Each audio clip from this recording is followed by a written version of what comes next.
quorum. I'd like to ask everyone in the room to please rise and join us for the Pledge of Allegiance. I pledge allegiance to the flag of the United States of America and to the republic for which it stands, one nation, under God, indivisible, with liberty and justice for all. All right. Would anyone like to make a motion approving tonight's meeting agenda? I'll make a motion to approve tonight's meeting agenda. Do we have a second? Second. Any discussion? All in favor? Aye. All right. Great. Well, first on our agenda is proclamations and recognitions. So I will come down to the podium and I'd like to ask Gigi Pedraza to join me.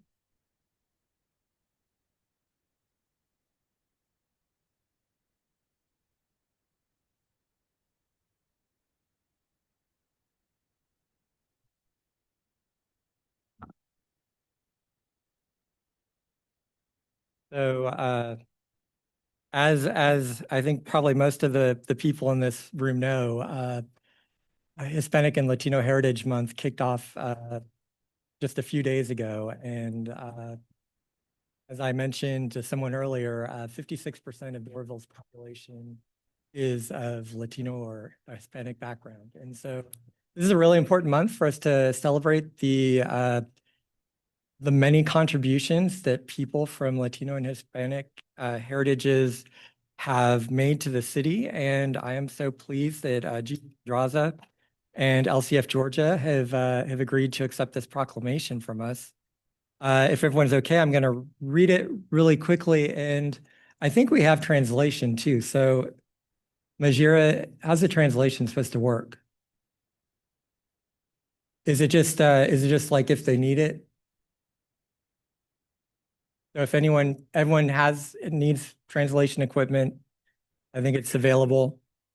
Okay. All right. Yeah.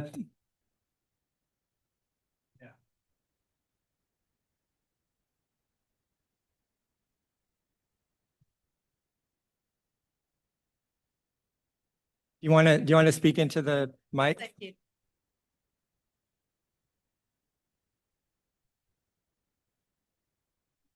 En español, están los aparatos allá que se lo pueden poner y entonces me oyen a mí hablando en español. ¿Okay?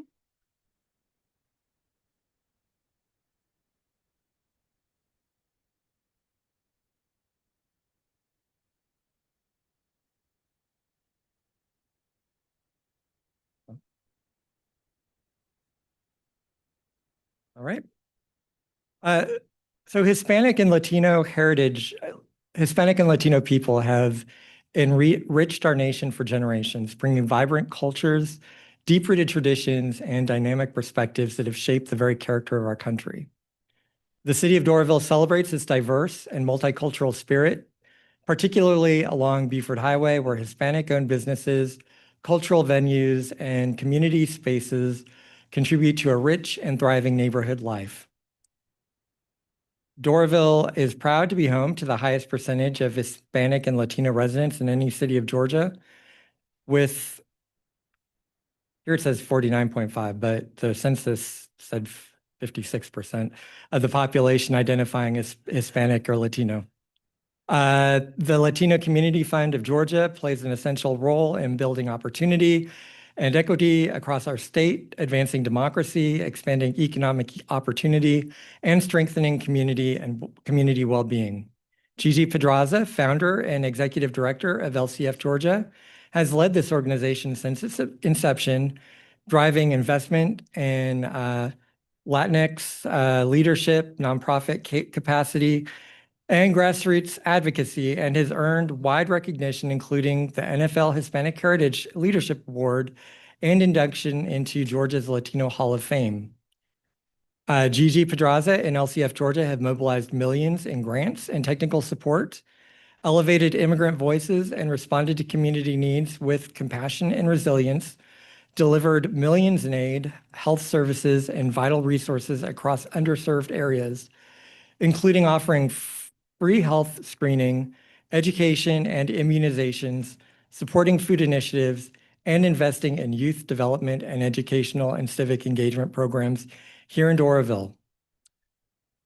Now therefore be it resolved that I, Joseph Geierman, Mayor of the City of Doraville, Georgia, on behalf of the Doraville City Council, do hereby call upon all residents to honor and celebrate the enduring contributions of Hispanic and Latinx people, to recognize the leadership of local heroes such as Gigi Pedraza, and to recommit ourselves to building an inclusive and empowered community for all. So Gigi, it's my honor to give you this.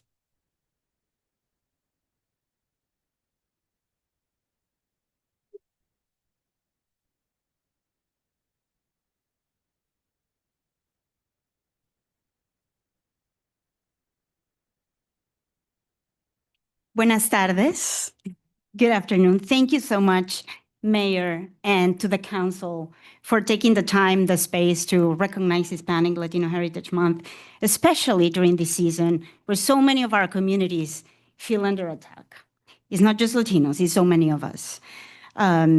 This is an environment that is hostile and it's violent. And I just want to take a moment because it is incredibly important that you're doing this. This is a time where visibility sometimes seems political. It just means that we exist, that we are here. So thank you. I wanted to take a moment, and I wrote this because I thought the first Hispanic Heritage Month proclamation in 1968 was amazing, and it had incredible language, and this is President Lyndon Johnson, 1968. And he said that he was sharing his pride in recognizing the contributions of Latinos and Hispanics, not only in the fields of culture, business, science, but also their courage and valor in battle. He mentioned that Hispanic traditions enrich our culture, including numerous cities that already have language and numerous words that are from Spanish language, one of the many languages that we Latinos speak, over 469, including English. And most importantly, he said that people of Hispanic descent are motivated by a young spirit of adventure and desire to settle freely in a free land. And that these were the same, it was the same heritage that was American heritage. So that Latino heritage was ours too. And nothing has really changed since then. I mean, many things have changed, but not primarily this. And so I want to affirm today that we're still here with the same spirit and determination to enrich the city, continue building the city, the state, and the country. And when I say we, I also want to make sure that while today we celebrate Latino, Hispanic heritage, our identities are complex and very varied, and many of us here hold many. So if you are Latino, but also part of various other identities, and you hold them like member of an LGBTQ community, including transgender community, member of a community with different abilities, member of communities of parents, members of communities that speak different languages, immigrant communities, communities that don't speak Spanish, you are also part of this diverse community of Doraville, and that you are seen and affirmed and loved. And finally, I just wanted to close and thank you all for being here. I see so many friends and partners and colleagues and media and folks that are just here in our team, the LCF Georgia, and I have one boss over there, one a board member. And I'm just saying that this is a work that we all do together. And this is now more important, that continue investing in each other, doing the work together, because our commitment continues. This is the time to support friends, neighbors, colleagues, and that you can count on us always to be here and give our best, which is our time, our labor, and our love.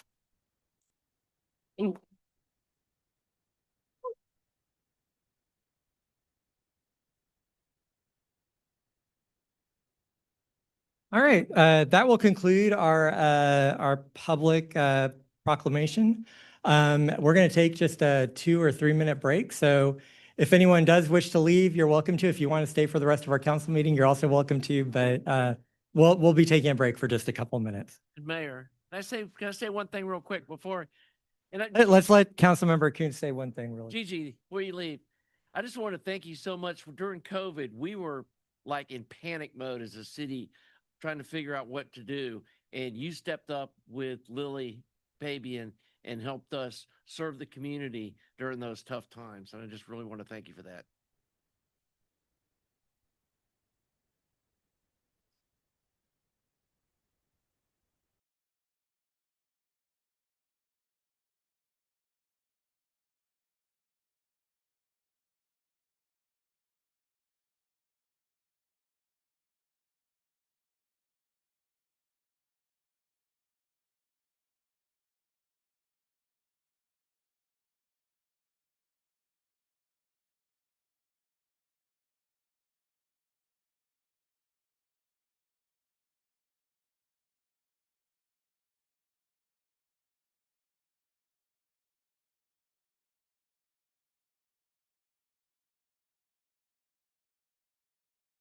Testing, testing. Any echo? Okay.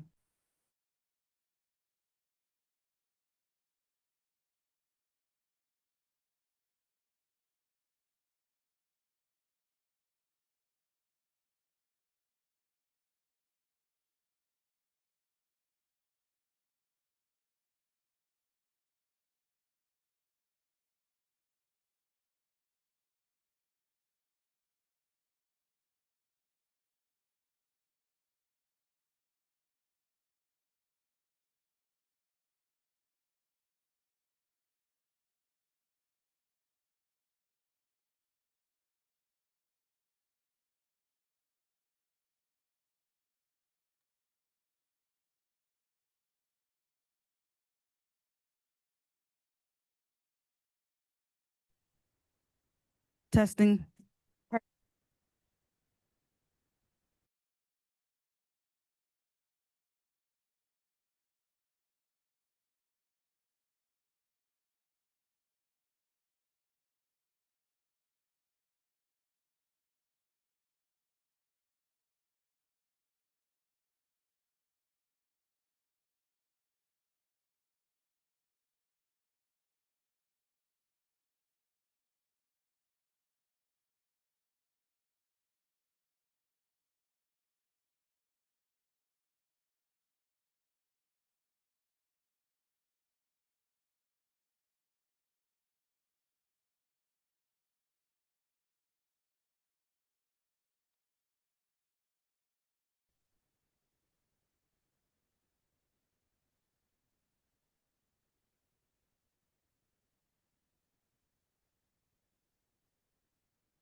And testing. Green light is on. Can you hear me?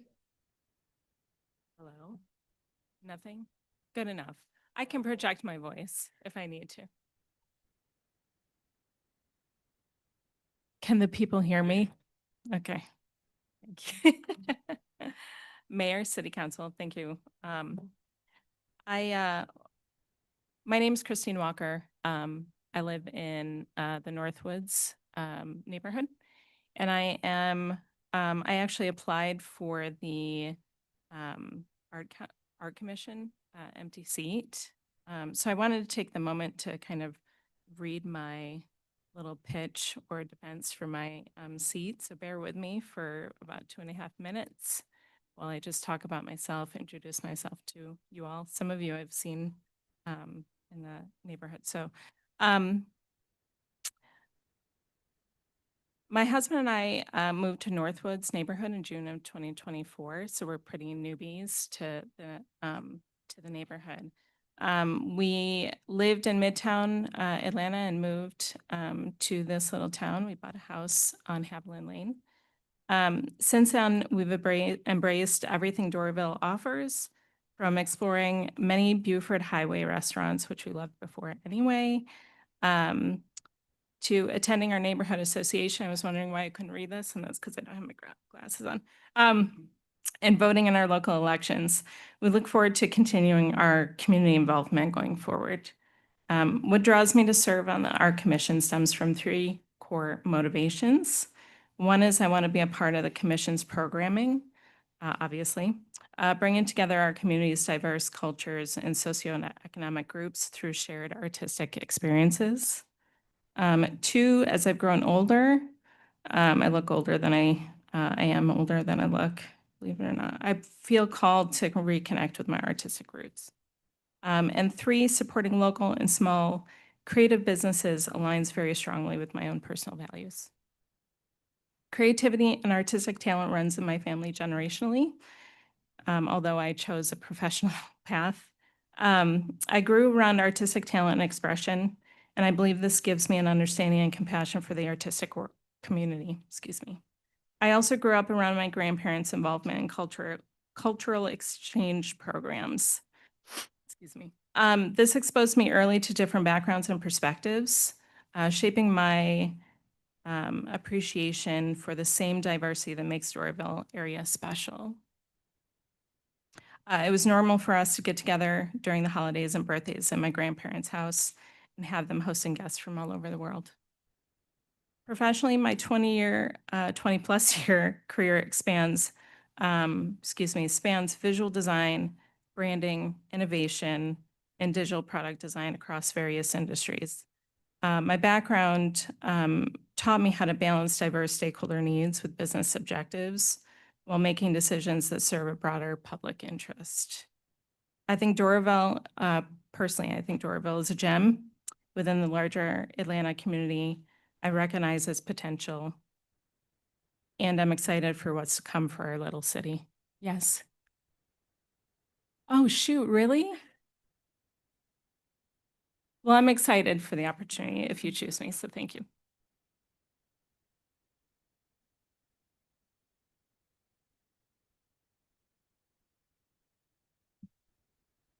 Susan Crawford, Oak Cliff.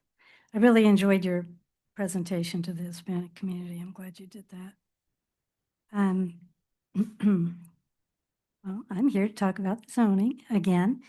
I noticed I didn't have time to really, and I don't know if time would have helped me that much anyway, to go over everything that you're proposing or the changes. But I did see that you changed the height from 4 stories to 3. That wasn't really my concern, but I know it was a concern of many people. But I wondered, does that mean that all along Beaufort Highway, where it's 2-4, you can only have 3 stories? And just wondering. But my concerns remain the same, and those of the neighbors I've talked to, and they are traffic, pollution, light, air, and noise pollution, the close proximity to schools, parking in what is literally some of our backyards. How are you going to address that? Is it going to be on the side? It's certainly not going to be in the front.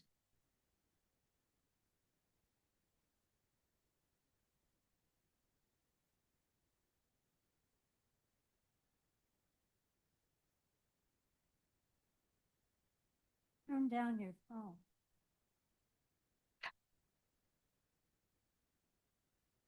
Okay, that's okay. Where was I? Yeah, the parking, the cars and the trucks are still, the tankers, they're still coming through there all the time. And are they then, if this starts to turn into a lot of building, are they going to be rerouted down our streets? Have you thought about what you're going to do with the excess traffic if there is building? What about the dumpsters behind these apartments, or not apartments, condo, whatever they are, the new buildings? The dumpsters, the ka-chang at 6 o'clock in the morning would be untenable. And mostly for me, the removal of the trees, which are our pollution buffers, and the addition of impervious surfaces. So, which I notice is on the agenda in yet another place. I think somebody wants make his yard into a driveway. I would think that would be setting a bad precedent. Anyway, I understand what you're saying about Chamblee and Dunwoody and Brookhaven and how everybody wants us to be more like that. And I would like to see that also. But it came about with very, very careful and thoughtful planning and zoning and foresight to see what could happen with that zoning. Sometimes if you open the door, things come in that you're not expecting. But if they're an allowable use, they're there. If it's a conditional use, or they have to get a permit to do it, special permit, then it's a little different. And you can let them in. You can't make them stay out. Thank you.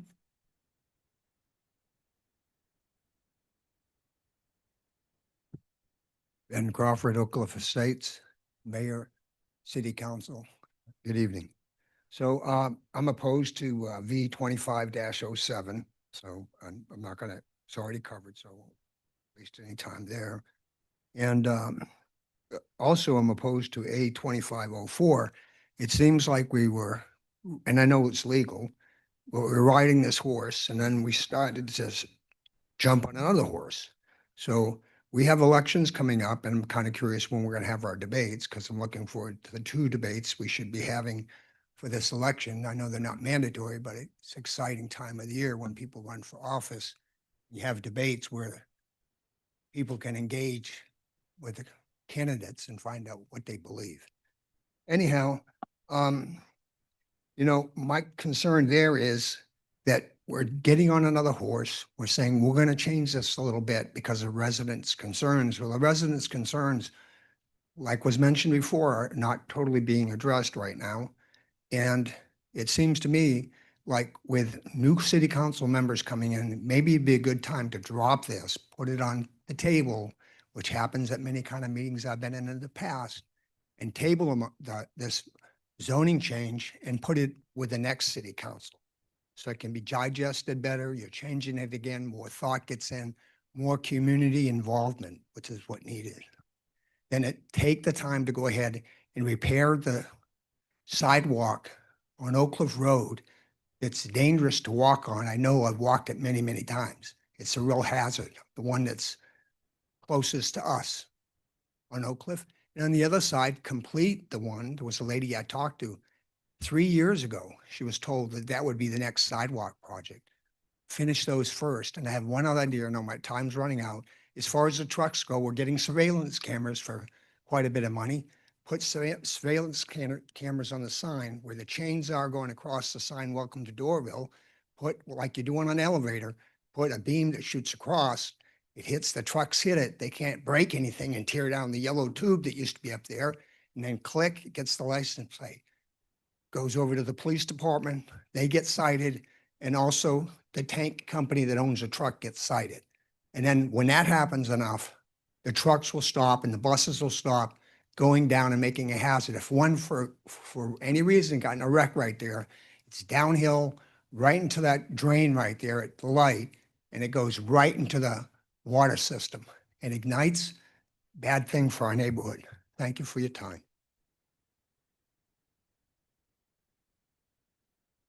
Next.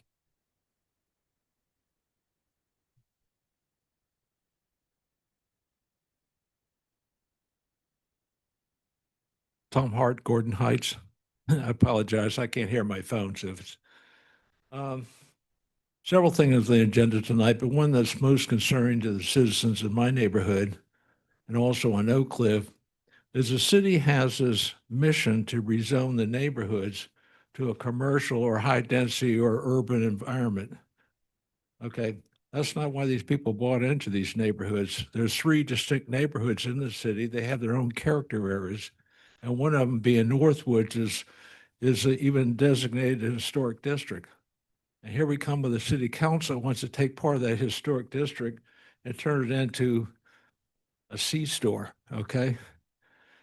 I don't understand where all this is coming from. I don't know what the driving force is behind this, because it's something that citizens and filling out these petitions are definitely against it, but the city council doesn't seem to listen to people in the neighborhoods. Second thing is, I guess we're not going to be able to say anything about the budget. There's no second public hearing on that, but there's many items on there concerning. One of them is the alignment of Chestnut and Central Avenue. Chestnut's already been aligned.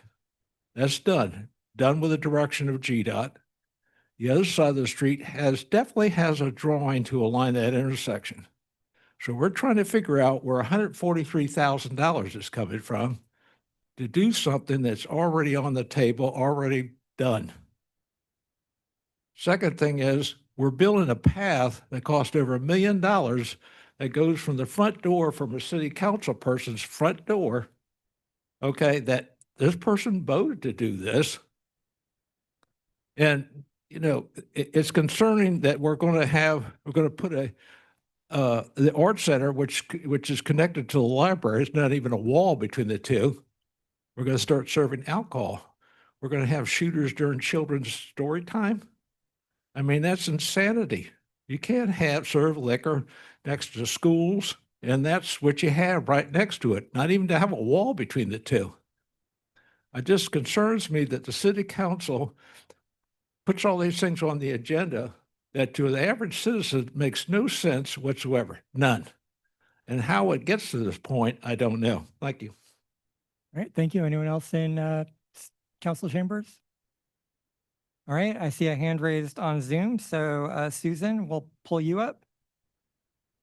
And once you unmute, state your name and where you live, and you can have up to 3 minutes. Susan, you need to unmute.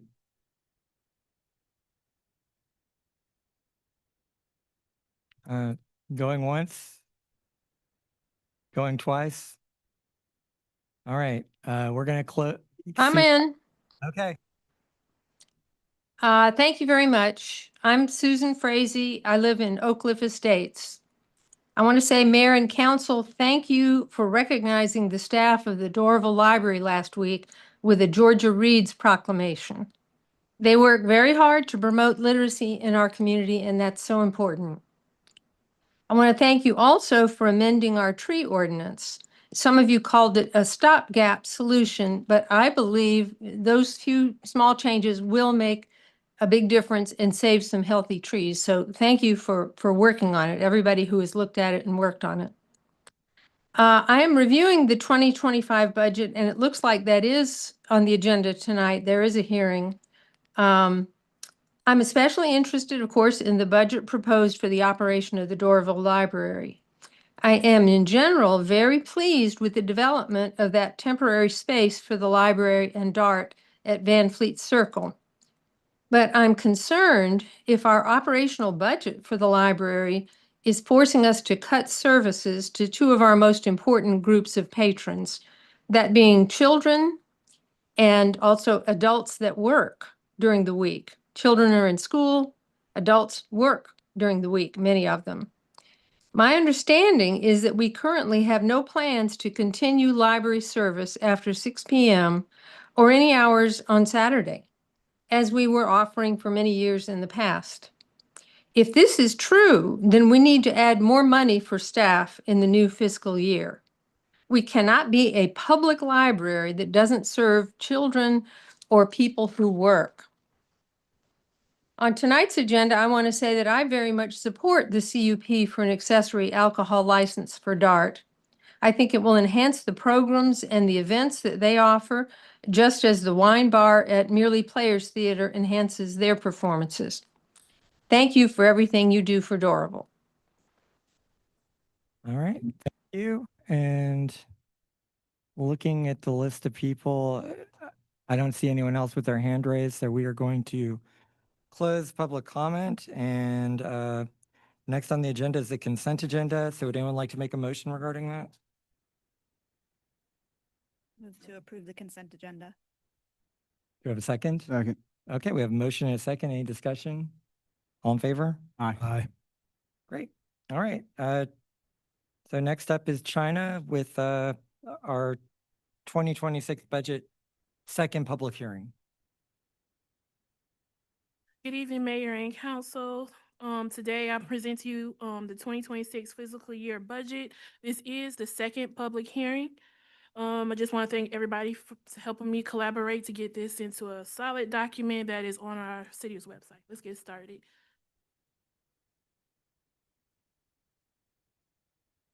All right, so let's start up talking about the fund structure. This year, our fund structure is a little bit different. Usually, our number one fund is the general fund. This year, it is the capital project fund, which consists of the grants, SPLOST, our Invest Doraville, and our GEO bonds. And then our third largest fund is a proprietary fund, which consists of stormwater and sanitation.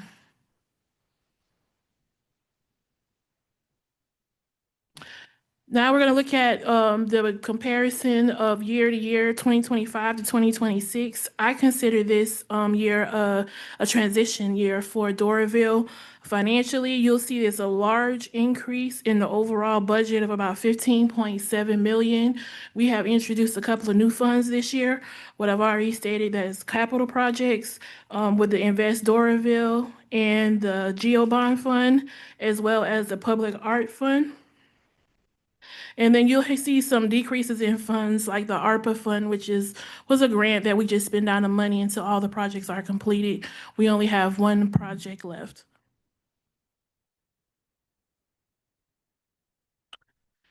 So here's some major highlights that the budget includes. It was created on 9 mills, and this is the first budget to include the new annex area of about 578 parcels.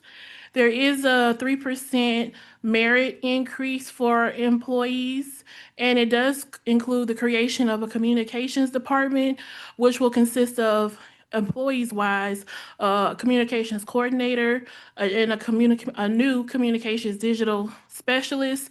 It'll also have some services for texting, more mailers, and flyers to go out.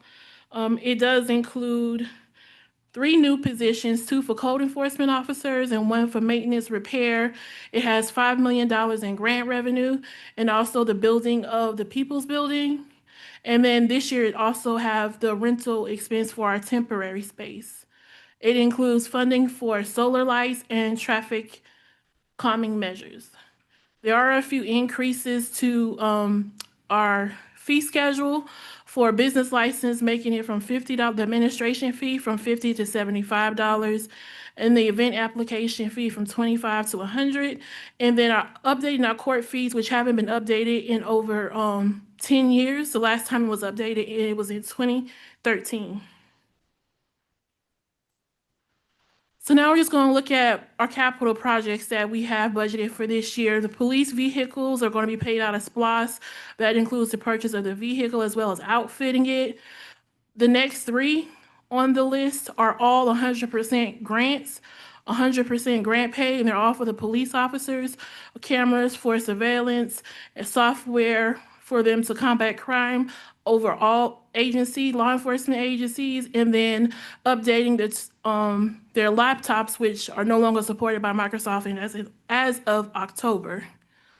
We also have 4 new code enforcement vehicles, 2 for the new employees and 2 for 2 current vehicles that are over 100,000 miles and over 10 years old. A new car for planning and zoning, which does not have air, which will be also shared with parks. The rewrite of the tree ordinance will be paid out of the tree bank.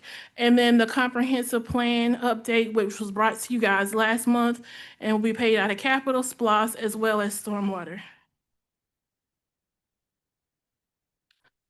This next slide is all connectivity projects that are grants. It's an 80% grant, 20% is being paid out of SPLOST. The other 80% is grants from USDOT as well as GDOT.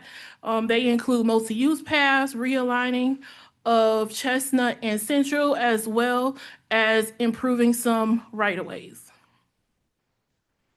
Stormwater is budgeted at 1.3. We have a $500,000 grant from 319 grant for Northwoods Unity Garden. The rest will be out of the Stormwater Fund. Capital paving, we have an LMIG grant, $130,000. The rest will be coming out of SPLOST.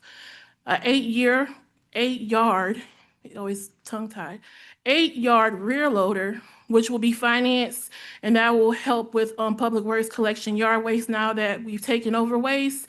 100% grant English Old Park, and then key car access to Public Works building, which is the only building that doesn't have key car access.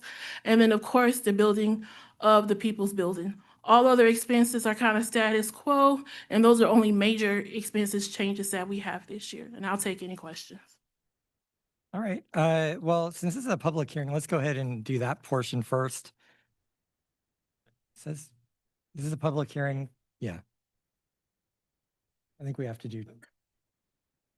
Cecil, this is a public hearing, right? Okay. All right. I'd like to invite anyone wishing to speak in favor of the budget up to the podium. You can have up to a total of 10 minutes to speak. And you can also use the raise hand function on Zoom. All right, we're going to close that. I'd like to invite anyone wishing to speak against the budget to come up to the podium or use the raise hand function in Zoom. All right, and just state your name and where you live. And you can have up to 10 minutes.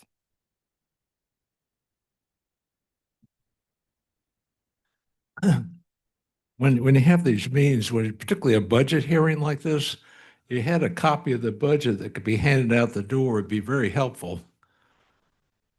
There's a lot of things in this budget. I already mentioned the connection between Chestnut and Central Avenue. That's a done deal, already been done. $800,000 for a sidewalk up Park Avenue. We just spent $800,000 on the same exact deal 5 years ago. Then we're going to tear all that out. The trees in front that are on the downtown area, all those specimen trees were planted using tree fund money on Arbor Day. So the city wants to come along, and several of those trees, one in front of the library, was planted there to honor Ray Jenkins, a person who was on the city council for 35 years, plus 2 terms as a mayor. You can move those trees, just like the other trees that were planted downtown were moved from other locations in the city. I don't see that on the budget. I see we have these paths, like I mentioned before. You can't vote on stuff to move a path from your front door and spend $1.5 million on it without somebody saying something about it. There's $5 million for miscellaneous grants, but there's no detail in that. Where's that coming from? And the biggest thing is we got this white elephant called the People's Building, whatever it is. There's no budget for this downtown development. There's nothing. It's not on this page. And it's now approaching, probably is going to escalate to $50 million when you start adding all the grants and little gimmies, but it's all tax money come from someplace. And there's no detail on what the cost of the buildings that you're just tearing down. Like I said before, all these buildings have new air conditioning, new compressors, new windows, new doors. They've all been improved. And so there's no value. Where's the value of that? Where's the value of 10 years without renting these buildings out that was done on purpose? Okay, it involves $3 or $4 million. All the cost of this downtown project is hidden in every little under the carpet, under the chairs, everywhere. But there's no detail on what exactly you're building for $50 million. Nothing. You keep on getting grants from all these people. For a library, we already have a library. For a sidewalk, we already got a sidewalk. You know, it just repeating, this is all money coming from taxpayers that, you know, it's important. And I don't see any detail on this budget, nothing. Thank you. Thank you. Anyone else wishing to speak against the budget? All right, I'm not seeing any hands raised on Zoom. I'm not seeing anyone come up to the podium, so we're going to close the public hearing. And I'll just mention for the sake of anyone watching, China, there's no $50 million number anywhere in this budget, right? That's No. just something someone made up. Yes. Okay. Councilmember Coons, do you have any questions or comments? I want to follow up with what Ms. Frazee brought up about the library. Are we reducing the staffing in the budget this year? No, it's the same amount of staff that we have always had. And so was the library previously open on the weekends or after 6 o'clock? And what? It was open on Saturdays. It was open on Saturdays, and Yes. it's not going to be any more. Is it still open? Is he still have it open on Saturdays? No, not for a while. I mean, she does have a good point that, and I don't know if it might make sense to, I know a lot of places, they'll be like closed on Monday so they could be open on Saturday or something like that, but it would be helpful for the residents to be open on Saturday. That's the only comment that I had, but otherwise I'm fine. All right, thank you. Councilmember Ray. No, yeah, we talked about this last week. I'm on board with it. I was going to ask about the library too, but I'll just piggyback off of Councilwoman Coons. Thank you. Councilmember Evans? My questions were answered last time regarding some allocated funds, but I actually like the idea of having the library open to the regular scheduled hours before it started closing shorter. So Saturdays would be great. Okay. All right, Councilmember Simmons? Thank you, Mayor. Yeah, I have some more comments. What I got. Just wanted to make comment for anyone listening about those solar lights on the budget. We got we approved for, we're guessing about 10 solar lights, and what these are is we can place them even in heavy canopy of trees and works off the sun. We don't have to pay Georgia Power yearly to get them to install a light, then pay their power bill for that light all year. So we're going to try this in certain places because we do have some dark streets.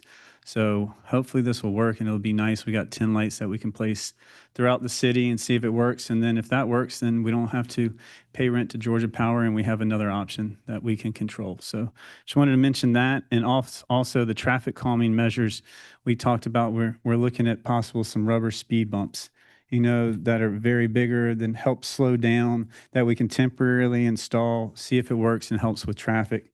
So different options. So we can put them here, take them up, put them somewhere else. Just wanted to clarify that for anyone that was listening. And then on some of the comments made earlier, the People's Building is funded by the GO bond that we all voted for on a referendum, I believe, right, on some of it. And then we got a SSD from the commercial buildings for downtown. So the residents don't have to pay for it. All that money that is there for the building won't be on the budget because it's already been approved and it's through other measures. And then other just clarity, I think that 5 million for the grant match is money we have to match grants, I believe, correct, China? It's 5 million, yes, and it's a, So when we apply for grants, you have to put usually 20% down to get money. So to help improve the city, we can get money from the feds or state or wherever by putting a small minimal amount, so every dollar you put down, you can get 5 back. And I think that's a win-win for the city of Doraville. Just wanted to clarify that. Thank you. Thank you. Councilmember Henshaw? Yeah, I want to say, and I wish Sloan was here to comment on this, but I think she had mentioned that she was having a hard time finding staff for Saturday hours. And I could be mistaken on that. It certainly is worth pursuing, but I know that she was having a hard time getting staff. So maybe now that they've opened and they're more established, maybe they have a little bit better time finding somebody. Also, maybe now that it's no longer summertime. And anyway, I agree that a Saturday would certainly be a great thing to do. And if we have to shuffle off one of the other days to do it, so be it. I do want to clarify some of the remarks that were made publicly.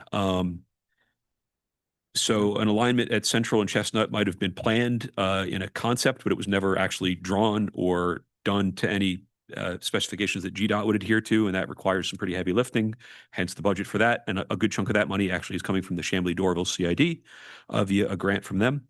The Park Avenue money for the sidewalk is in conjunction with our downtown. That's just $800,000 of taxpayer money that isn't coming out of Doraville's pockets, which is great. Some of the trees on site actually are being moved if possible. That's already been planned and accommodated. The path for the Peachtree Creek Greenway was planned by the Peachtree Creek Greenway. None of the council had any input on its actual location other than attempting to find funding for it. So that was an important distinction there. And the location of it is actually a big chunk of that is being deeded to us from DeKalb County Schools. I think Andrew left, but I was going to say thank you, Andrew Ziffer, for any lifting you did with that. So that was great to get a huge chunk of that land deeded to us, the right-of-way deeded to us for that. That saves a lot of time and money. The budget was fixed, as Councilmember Simmons said, and yeah, there's really nothing hidden within the budget. Obviously, there's a moving target for all the construction because construction costs are constantly changing, and the plans aren't 100% finished yet. And it's all publicly knowledge. As soon as we get something, it becomes available. I will say that our current building, at its current projected price, is coming in at less than 1/4 of what Brookhaven built their new city hall for. And this is not bashing Brookhaven, but just saying we're being very efficient with taxpayer dollars. And that includes a library that we're building for our residents, which they voted for. So that's just a really, really important thing. And I'm sure that once that library is open, it'll have Saturday hours. In fact, I think we should probably put that in writing that it's required. But I just wanted to clarify some of the comments that were made. That's it. Thank you. Thank you. Councilmember Armistead? Thank you. Regarding the library, and staff can correct me if I'm wrong, but I just spoke with Sloan about this afternoon, and she also, like everybody, wants to see Saturday hours back. That's important to her as well. They're still really technically in the soft opening phase. They don't have DeKalb technology. They don't have the computers yet. They don't even have the software to check out books. They're doing it all on a hotspot. So things are still in progress. They've really only been over there for a few weeks up and running. So I would just encourage people to be patient and know that people are working on it. And we did not reduce the staff, so they're still trying to make it work with the staff we have. All right, thank you. Well, I guess that's everybody. Would anyone like to make a motion regarding the budget? Make a motion to approve fiscal year 2026 budget as presented. Do you have a second? Second. All right, we have a motion and a second. Second, I and a think Chris. Three. Any further discussion? All right, I will call the roll. Councilmember Armistead, Yes. Councilmember Henshaw, Yes. Councilmember Simmons, Yes. Councilmember Evans, Yes. Councilmember Ray, Yes. Councilmember Kuntz. Yes, and I got one final little comment. Sure. This is the first time since I've been elected that the council has unanimously voted on the budget. That says something about this council working together. Or the budget committee. Thank you to the Budget Committee for all your hard work. Budget committee. Thank you to the Thank other you. two members of the budget committee. All right, next up, we have a CUP.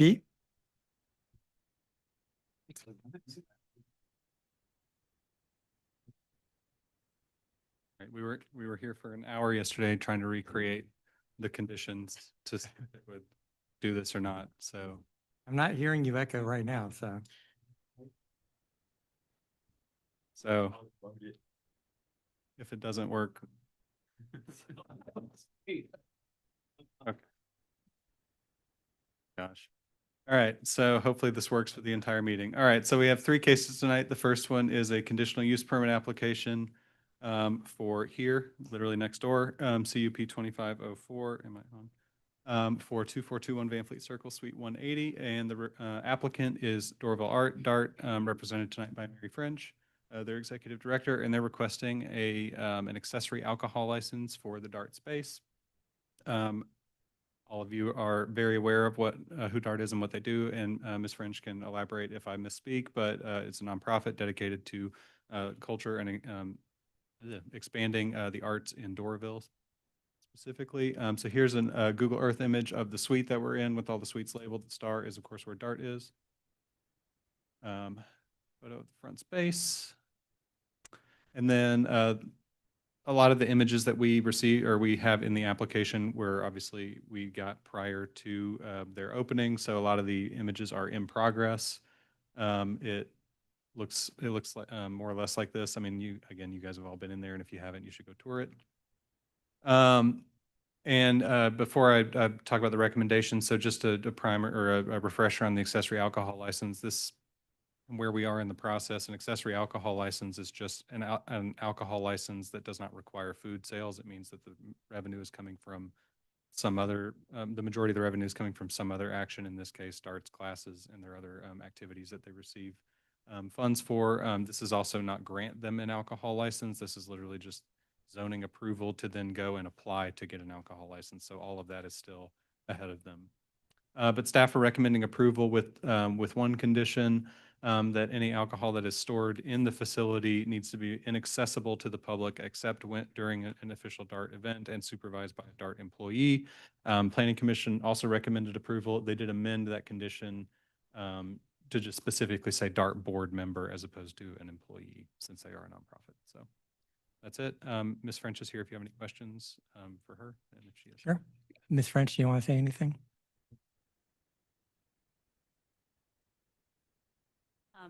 Yes, some response to other comments. As Susan Frazee said, it adds a level of what higher class fancy galleries do at places. We're talking about simple cocktails, simple glass of wine. We've already discussed with our suite mates, the library. Yes, it's going to be locked up. Our events are in the evening hours when the library is closed. We would be IDing everybody, following all the rules and regulations of proper alcohol handling. That's all I have for now. If there are any questions, happy to answer. All right, thank you very much. Well, this is a public hearing, so we're going to start with that. I'd like to first ask anyone wishing to speak in favor of this CUP to please come up to the podium or raise your hand on Zoom. Not seeing any hands raised. So we will go to anyone wish to speak against the CUP. Come up to the podium, and you can have up to a total of 10 minutes to speak.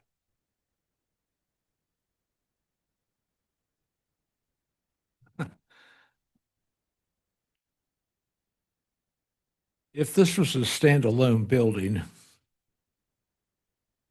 somewhere other than sharing a joint, no wall between the library and this art center, to serve, to issue an alcohol license, it's a joke. It really is a joke. I mean, this council needs to get a grip. There's no way, if this was located next to a school or anything else around here, it would violate state law, okay? There's not even a wall between the library and this, quote, art center. Nothing. Just through this past weekend, they had a bookshelf blocking the two areas. You got children's programs, the whole thing, and so we're going to serve booze right there. I mean, what is he? I mean, I know it's going to pass because this whole council would rubber stamp it, you know, roadkill. And you're wasting your time even saying anything about it. But at some point in time, there needs to be some grown-ups in the room that realize this is not right. Thank you. Anyone else wishing to speak against?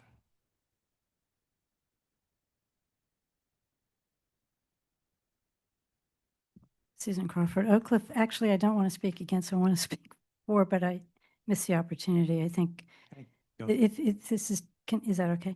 I think if this is done right, it's fine. And what is this about children? I mean, we've just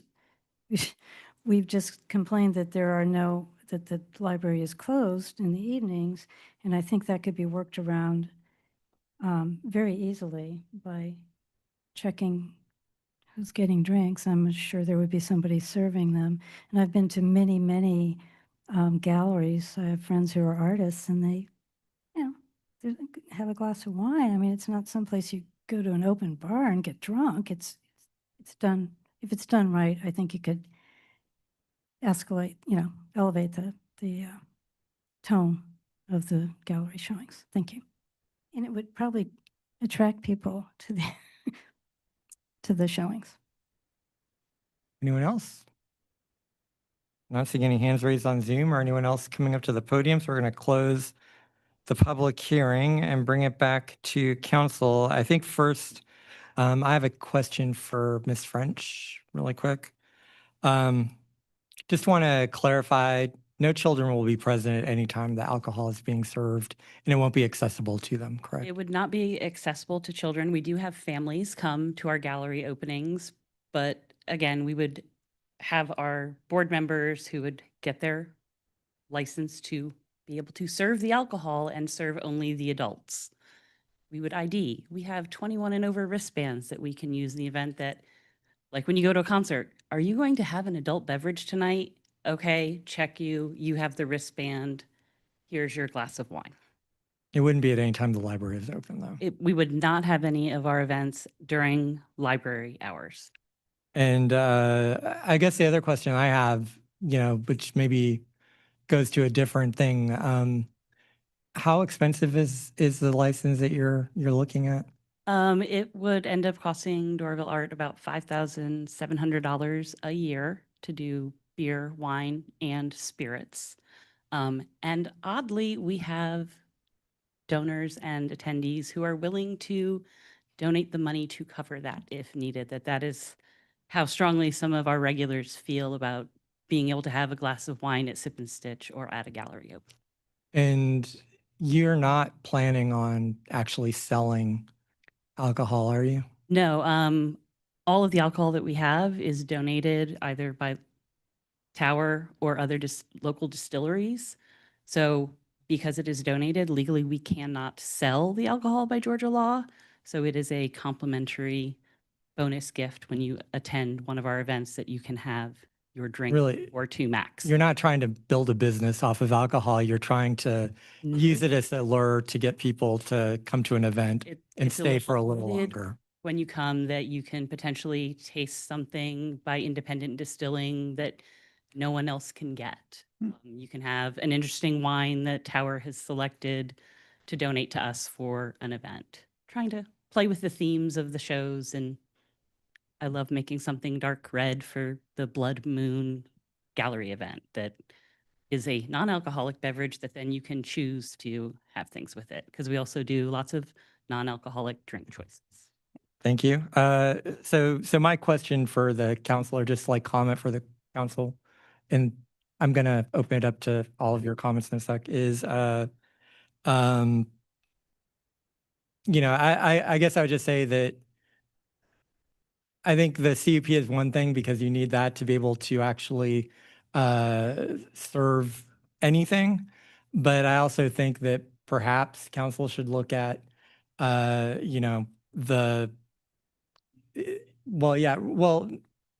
the alcohol fees are probably fine in general. Like if you're using alcohol as a major part of your business, but if it's accessory to a nonprofit, I think both Dart and probably Merely Players are both places where, at the very least, like they might be able to make some additional donations if they were able to serve wine or beer, but you're cutting a lot of that out if you're charging them $5,500, and really when that's geared towards a business that's selling liquor.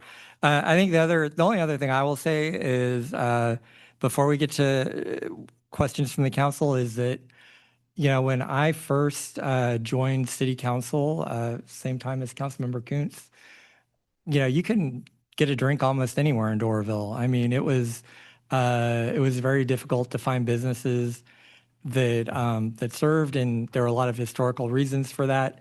But there was also a pretty sort of puritanical strain of thought on the city council at the time, and anything that having to do with alcohol was sort of shut down quickly. I do think that it's important to be offering a variety of experiences for people so that they don't feel like they have to leave Doraville for every small thing. And we're talking about that in different ways, but I do think this is one way that the city will become a little bit more accessible to folks. So with that, anyway, Councilmember Armistead, do you have any questions or comments? No, you pretty much said everything I was just going to say. I agree. I'm in favor of the CUP. I am in favor of looking into our developing a nonprofit alcohol license or something along those lines once this is hopefully approved, and going from there, because I think that $5,500 is too much. So I know there's been some discussion about hard liquor as opposed to just beer and wine. And I hear what you're saying about, like, I know you said Minwa was interested in doing a tasting with you guys, or I know you guys have a very broad definition of art, which I appreciate, which includes something like a cooking class. I hope you didn't just say this and I completely missed it. But cocktails going along with that. So I could definitely see the argument for allowing the hard liquor along with the beer and wine, but I know if that's going to be an issue, is that something that you could do on like an event by event basis if you were just paying the base fee for beer and wine? I don't really know how that works yet, but that's something we could consider looking into. I'll say part of my personal reason for having spirits is I'm an executive bourbon steward, which is the sommelier of the bourbon world. So I spend a lot of my free time studying, traveling, going to different distilleries, learning all about that. And part of then what we are told to do is to teach that out. And then I know people who do that for tequila and all of the other strains of spirits. So having some education on it with a tasting that you're getting a total of 1 ounce during this tasting, during education, can be a lot of fun for people who just don't know. And then cocktail creation classes can be a whole another form. It's an art form. Trust me, I've been to a couple of events in Savannah. And so it's just, to me, it is another form of art, just like cooking in the culinary world, that those are where my art passion lies, beyond tie-dye. But thank you. Thank you. Councilmember Henshaw. You answered most of my questions, which was the DART, what is it, overlap? And that's no. Locked cabinet, pour licenses, insurance. Do you guys carry? DART actually, from our previous location where we were able to have alcohol per agreement, we actually do have full alcohol insurance, and we never got rid of it. Okay. Because it was easier to keep it even if we only did 2 events than to have it. So we're fully covered with that, and all of our board members. We have full board insurance also. Okay. And then, yes, I'll just piggyback off the previous comments that I am in favor of looking at a 501c3 or just some sort of reduced rate for permitting for examples like this or similar to this. That's it. Thanks. Councilmember Simmons. Thank you, Mayor. So on where you're going to have the alcohol locked up, it's either going to be in a room with like a storeroom lock or a cage with a lock on it, correct? Any storage would be in our locked storage room that DART has, and then anything in our fridge or refrigerator would actually have refrigerator locks on it if anything was being kept cold. Great, great. And next question. So all those costs you mentioned that are like 5,700, 5,500, those are all costs from the city of Doraville, correct? That would be Things for- that we impose and that we can work with on That is doing. correct. Okay, perfect. And you said you did this before. I heard you said you did this before at the old DART, correct? Where you could have some tastings or something and you didn't have really any mishaps before or people stumbling out and fights and all that stuff. So, I mean, I never heard anything. So obviously it sounds like it did work before. We had 0 incidents, and there were actually times when people who happened by that we asked them to please not enter because you were already intoxicated. Okay. We called the Doraville police, and So responsible. Great. Love it. we have families, we have kids around. We don't want anything inappropriate to happen, including here's, 1 drink, 2 drink, done. Okay. So no Never had thirsty enough. Thursdays or anything like that? No craziness, no shots, no body I shots. mean, I'm Lord, I think I'm gonna pursue artistry now, I mean, I'm not good, but I'll come. Yeah. Other than that, no, just like everyone said, I'm in favor of reducing rates for a 501c3 or waiving rates, however, whatever we can do. And thank you for coming up here and answering our questions. Right. So next up, we have Councilmember Evans. Thank you, Mayor. Just one question. Thank you for being here. The events that you have, are they ticketed? All of our gallery openings are free. All your gallery events are free? So the gallery events are free for a few sip and stitch classes where people want to have a little sip. Most of them actually were like, can we just sneak our own stuff in? And I said, no. We need to go about this properly. And for those, it's a $5 class. But most of our events that we would serve alcohol and have something are our free gallery openings. I have a lot of concern with this. Minuet Spirits is in the same center, just 4 doors down. Why is it not possible just to go there and grab a drink and sip there? You could drink at Minuet, but you can't bring Minuet spirits into our space. And that space is also shared with the library. It is shared with the library, but none of our events or classes happen during library hours.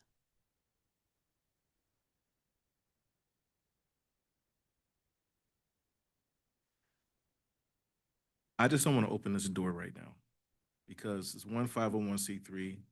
What's preventing others from coming to council for CUPs as well?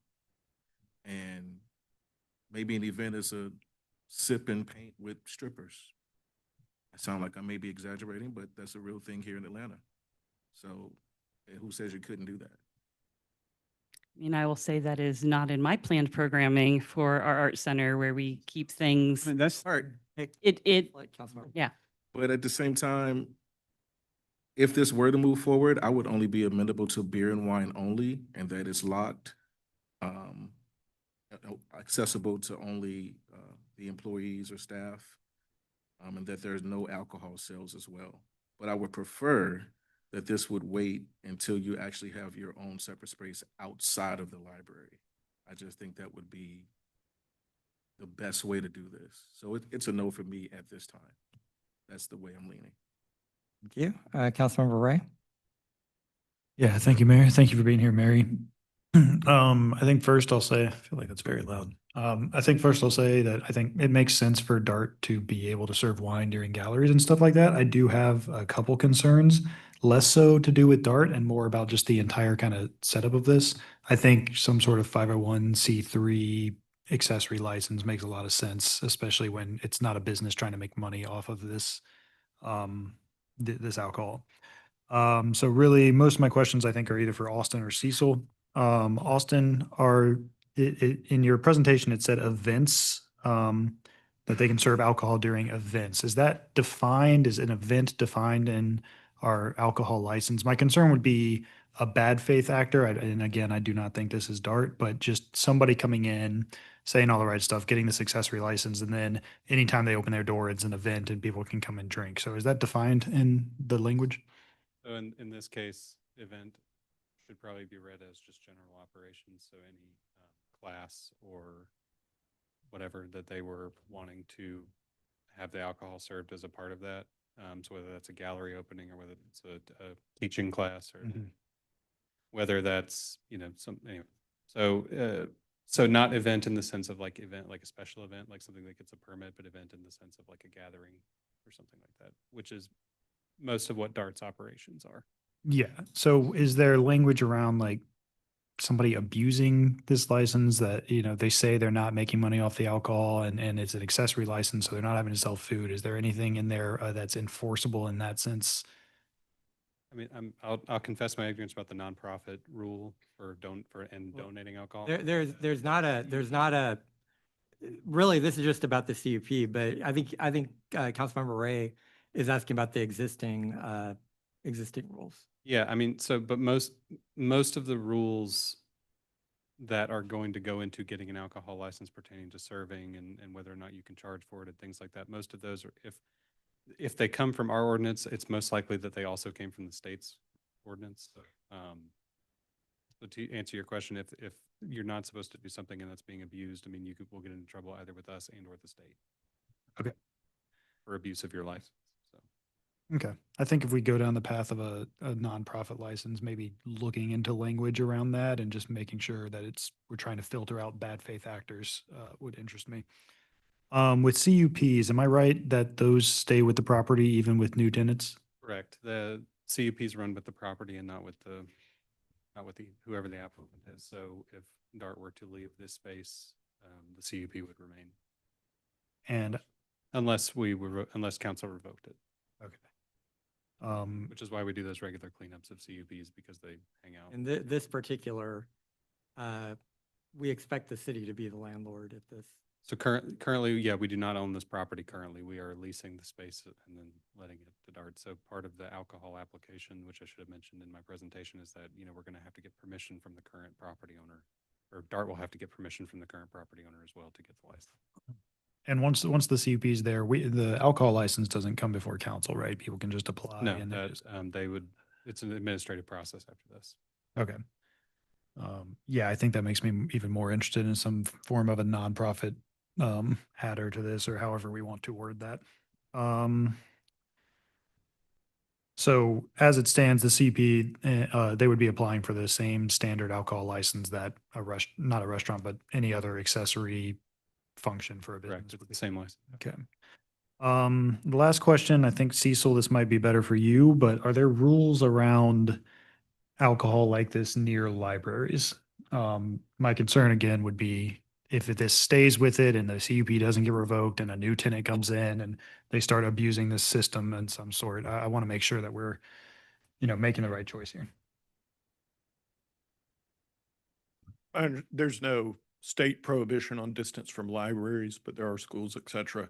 And our ordinance, basically what we did, so it made it simpler, is we basically coordinated our ordinance to have the same requirements as the state. And again, what we're doing here is giving a CUP that would allow it in this location. You can put any any conditions on this CUP that you were so inclined. In addition, this is someone that I think the city has worked with and in a cooperative manner to bring something to the community that wouldn't otherwise have been provided to the community, to have just an art center, et cetera. So there is a bit of a joint venture type, not as much joint venture, but it's a service that the city supports being brought to the city. So an appropriate place would be on this CUP. You can put any conditions you were interested in on a CUP like this, but they are still going to have to go to the state and meet all those requirements. And if you'll remember, we aligned our ordinance with the state laws as well to make that together. I do not believe libraries have any requirements on that. Okay. Okay, that's it for my questions. I think I'll just say, I think it's a good thing for DART to be able to do this. I would maybe prefer not to waive first read here personally and give it a few weeks to think about any rules around the CUP and possibly even fold in some sort of 501c3 language that would not drain some of DART's donors so that it can go towards what I think is better used for their programming. So. All right, Councilmember Kuntz. Yeah, my questions are mainly for Cecil too, so get ready. And I understand this is kind of a two-part thing. There's the conditional use permit and this whole nonprofit fee schedule is what I'm kind of envisioning, that we would make some sort of an adjustment to the fee schedule for alcohol licenses for 501c3s. Well, my thing would be this. I think this is a 501c3 that the city has worked with in the past, and it's a specific, I'm struggling for the words, but it's a specific mission that the city has worked with DART to bring art into the community in a way that the commercial market would not have, correct?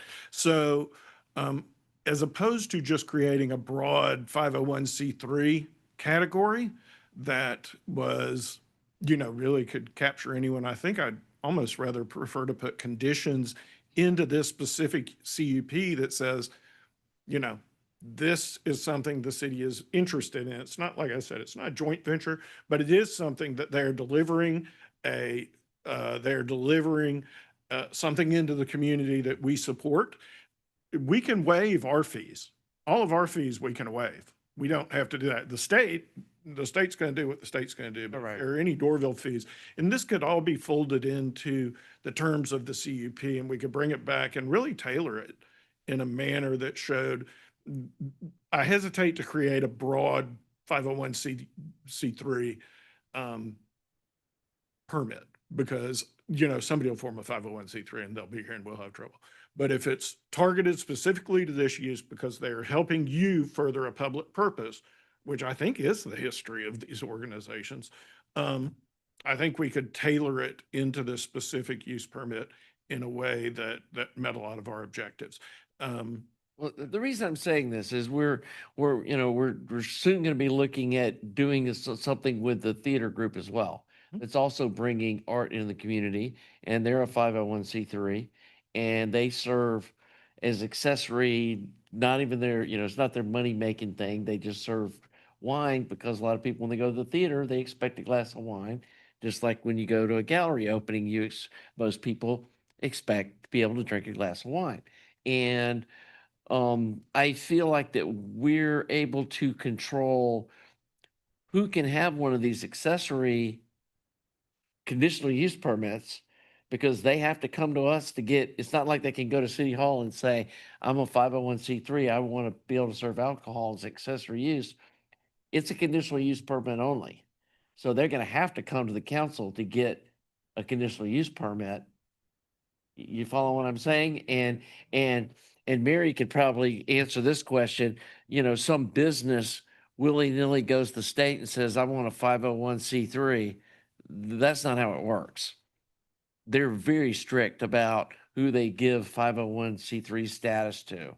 So I can't see somebody playing that game, because first they'd have to fool the state to get a fake 501c3, and then they'd have to come and get a conditional use permit from us to then take advantage of a discounted rate on a alcohol permit. That doesn't.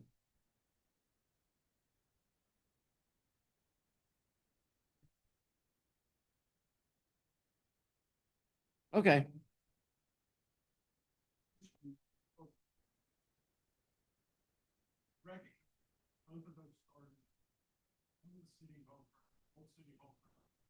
And, you know, something that we went out, worked with them to create that, we put it in a.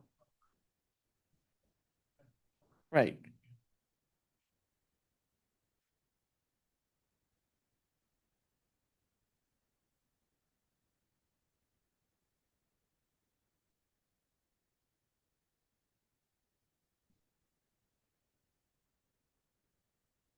Right. We courted these two organizations to come to Doraville and stay here.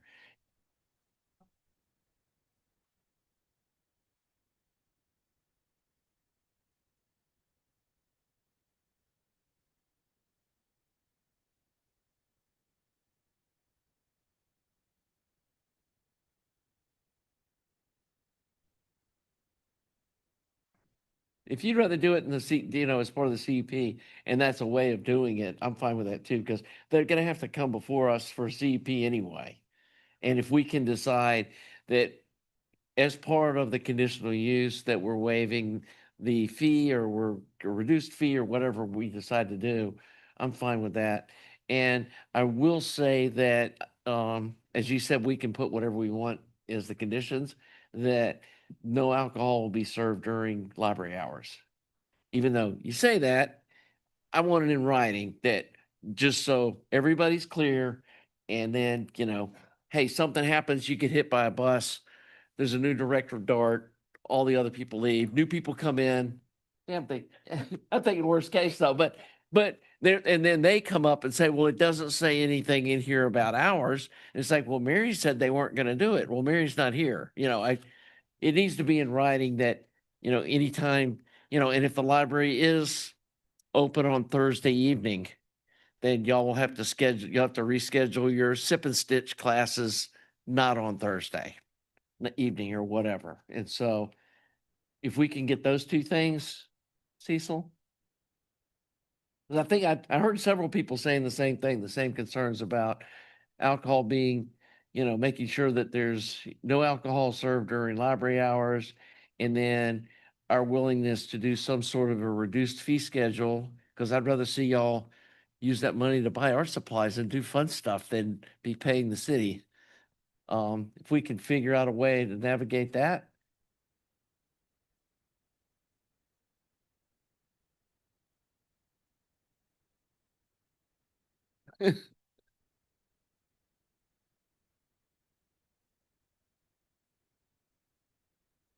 Yeah, when'd you get up? Yeah. I think we could definitely work with Austin to come back with conditions that brought these concepts into it. And I like the idea of narrowly tailoring it to, this is an unusual, this is a special application, but it is something that the city helped bring about and has helped foster and bring forward. And recognizing that we're still working, it's still. And the theater is probably going to be a little different because I do think they sell the wine, you know what I mean, as part of a thing, and they'll have to navigate that as a different thing. But when they could, and we can tell Joni, hey, you need to come get a conditional use permit for your deal. And I just want us to be fair to the two groups and not have, well, we gave one a free permit and then these people were not, and you know what I mean? We have to, and that's on us to. It's been a topic of staff's conversation on how to tackle these. And I think this gives us a lot of direction to go back, and we have a little bit of time to. And I agree, we've got more work than we can do in some sort of a motion amendment tonight to.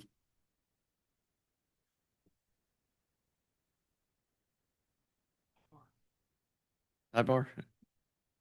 Yeah, I would like, if we can bring it back, I think that would be good. Well, I think council members have already said that they don't want to do this waive first read.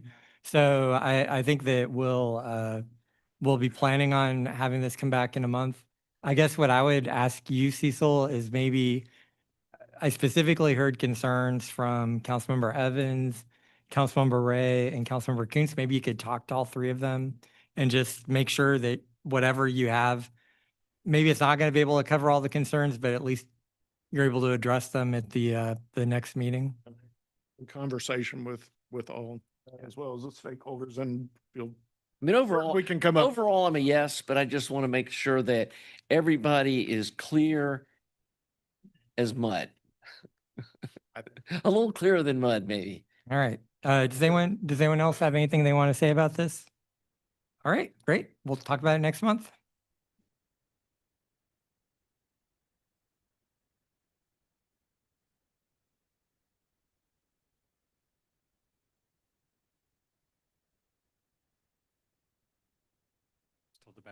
I was told the back of my head was in the Mhm. by an undisclosed camera woman. All right, the next case is a variance request at 3202 Little John Way. And just for some context, this is one of the properties that was annexed into the city at the beginning of this year. And so the request is specifically for a second driveway at the property and curb cut at a detached single-family house. Here is the Google Earth image of the property, and then the street view. So there's an existing concrete driveway, as you can see, that leads to the garage on the home. And then there is also an existing gravel driveway that was existing prior to when the property was annexed into the city. Now, the applicant is requesting that second driveway. Oh, and then here's a survey of the photo. So here's a rough site plan of what that would look like. The applicant is proposing to build a detached garage in the back of the property to store the boat and the jet skis that they have. There's a bit of a topographical difficulty. So the back of the house, the backyard is higher than the street elevation. The garage is not currently in the backyard. This is just kind of an example of the size and shape garage that they're looking to build.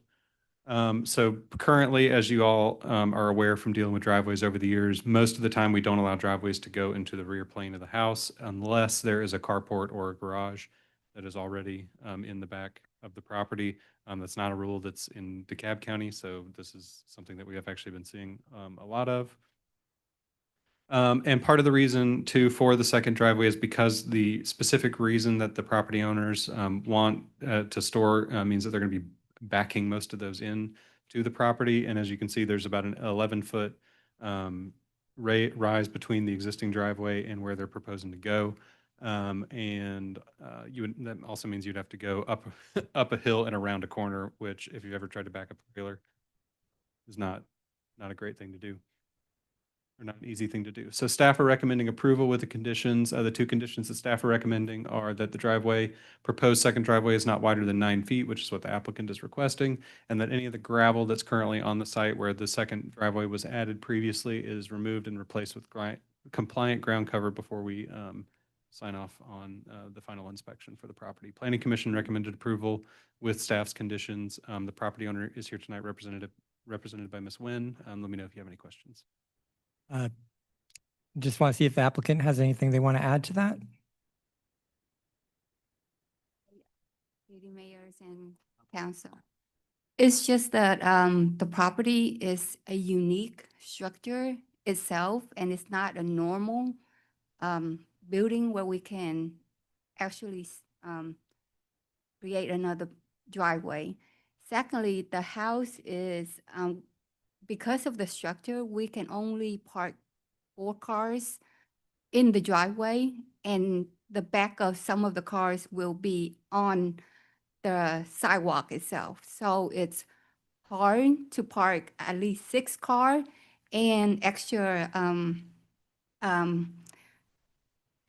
automobiles. Like we also have 2 jet ski, a boat, and just extra accessory itself. So we are violating a lot of code that prior to being changed. For example, we can only park one car on the street, but we have 6 cars and a boat and 2 jet ski where we cannot park anywhere else except, being not violating the zone code. So we are also, it's just that, and if you would want to take a look at the topography of the house itself, it's structured very unique and that it's on a hill. So some places are not even. So it's difficult for my parents to be able to walk from the driveway into the house. So we are also proposing that to create a attached walkway in the back of the backyard, so that they will be able to, easily access the house without difficulty. We also have a gated fence that is covering the backyard, so that when the structure is up, it's covered for public view. So, and then we also agreed to take any recommendations required to be able to build this structure. If there's any questions, I'm willing to answer. All right. Thank you very much and welcome to Doraville. Thank you. We've been here for almost 30-something years, so, thank you. Now we can all be a community together. Yes. Thank you. All right. Councilmember Evans, do you have any questions or comments? No. Actually, yeah. Do you have any questions or comments? Sorry. No worries. No, and thank you for being here. Austin, for you, it looks like it just based on the topography. Is there a way to do this without the curb cut, like extend from the current driveway? It looks like no, but I just want to. I mean, not without a lot of grading, Okay. removing some of the hillside and things like that. But then you still have the issue of, how they want to use the proposed second driveway. You'd be requiring them to either pull up or back up and around to get in, to stick with one curb cut. So that was part of the argument. Gotcha. And then, is it a 2-car garage that's being proposed to build? And It's 2-car garage alone, or are there some type of? So in this rendering, they're proposing a 20 by 20, which would fit 2 cars. So yes, short answer. Is the current garage being used now for vehicle storage? Yes, and also we have accessories, like supplies. For example, lawnmower, a big one where, sorry, I'm a female. I'm not aware of all the terminology of a lawnmower and how big it is. But it is being used because there's, toolbox and lawn mower, tree or grass cutter, and his just mechanical tools. Understood. Thank you for explaining. That's, well, it's being used and as storage as well, because this is a 3-bedroom house. And yeah, we're using the garage for storage, and it's not a attached garage or a big garage. It's actually separated in the middle. So the space is very limited in terms of storage inside the garage. And we are parked, there's a car parked in one of them, but we are also having more than 6 cars because all our family members are adults driving big trucks. Gotcha.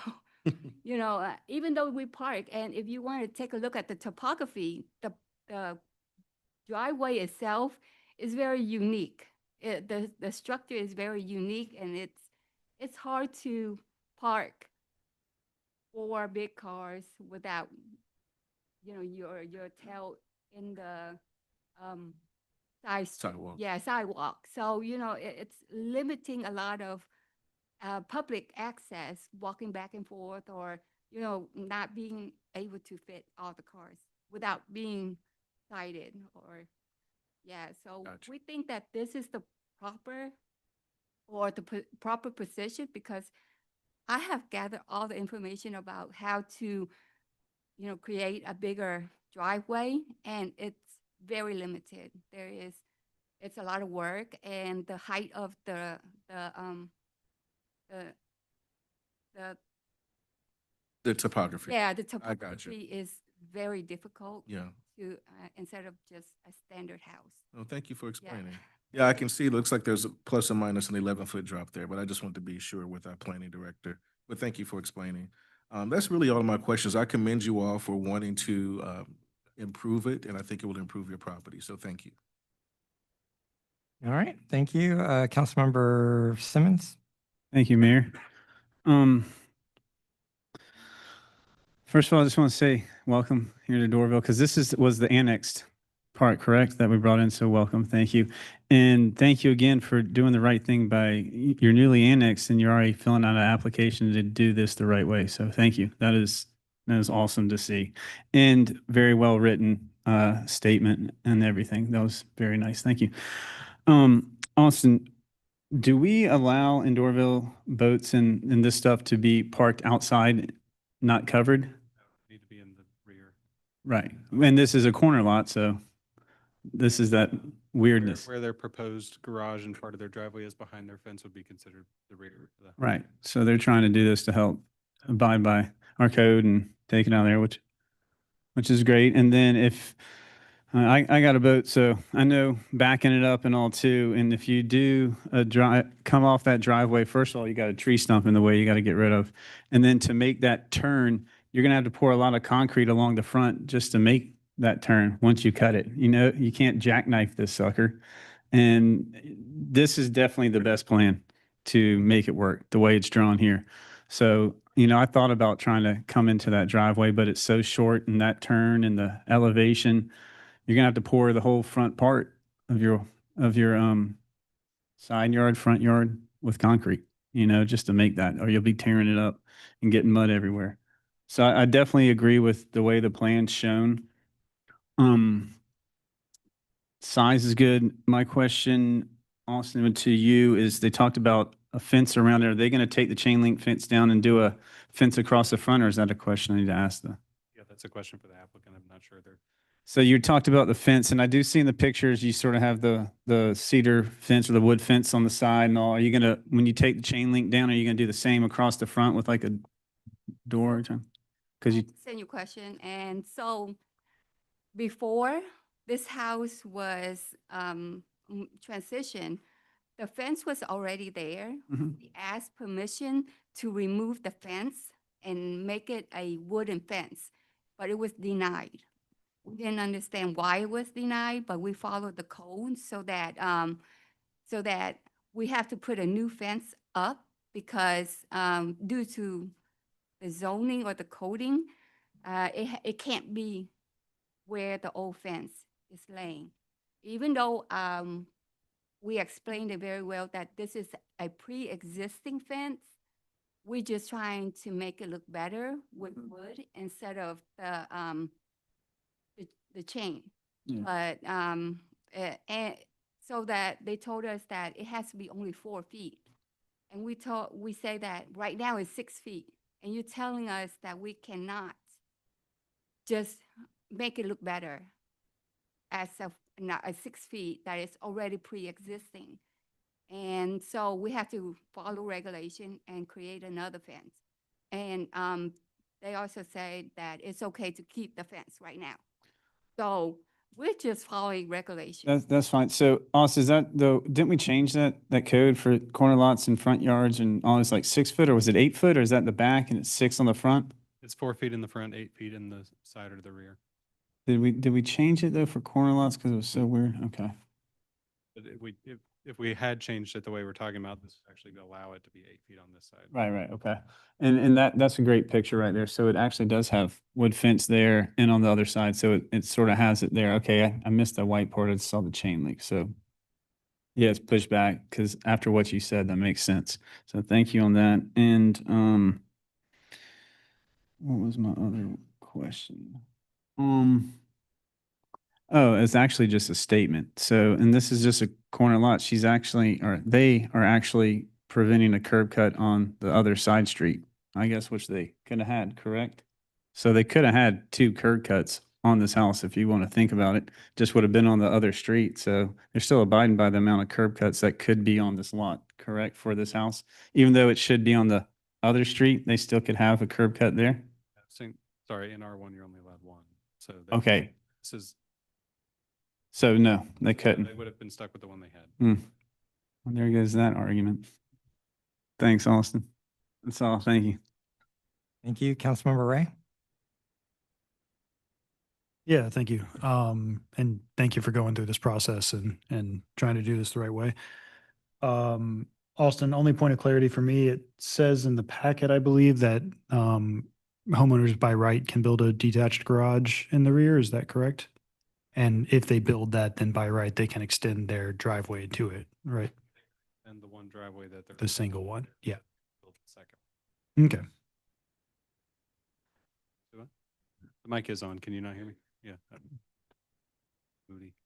Okay. So yeah, I mean, I think this is what variances are for. You can't capture everything in a code and predict everything. And if instead of this corner lot, if the home was just oriented parallel to that one street, then the driveway would have gone straight and I think you would have been able to extend anyway. So yeah, this looks fine to me. I don't have any questions. All right, thank you. Councilmember Kuntz? Yes, yeah, I live over in your neighborhood and I've walked by your house a zillion times. I know y'all have been there a long time and clearly you guys love cars because you're out there tinkering with them and having fun. And I am too. I'm a single person, I have 3 cars and a motorcycle. So I know what it's like having people say, why do you have 3 cars? It's like, I don't know. I love cars. Right. And so it's not our point to question, why do you have so many cars? So, and you do have this really short driveway. And to what, Councilmember Simmons said about trying to back a boat up around some figure-8 crazy driveway would never happen. And so it makes sense. You want a straight driveway, straight to the backyard, the elevation changes and stuff. And so I've got no problem with your variance and you're obviously trying to make your property look better. And to that vein though, I'm confused about, pull up the slide on the fence again. So why who's requiring you to have the chain link fence and the wood fence? City. I have made So- applications and asked the same questions. Why can't we just take the pre-existing fence out and just change it? We're not doing anything else to the fence except just removing, the old chain, Right. replacing it with wood, and it was denied. Oh, wait, let me rephrase that. It wasn't denied, but it was just saying that it was recommended that it's only 4 feet because it's. See, and I'm confused because isn't that their backyard? Austin, right? I mean, I don't understand why that's this front yard. So since they're on a corner and since the property is catty corner, I should also back up, like, part of this is code enforcement as well. So I'm not completely aware of everything that might have been said as part of the Okay. process. But because this is on a corner and because it is angled the way that it is, and I can't show you without. So because like looking at Pin Oak Circle right here, like the front plane of the house is technically that front corner that's closest, starts behind that corner that's closest to Pin Oak, so a little bit to the right and down, yeah.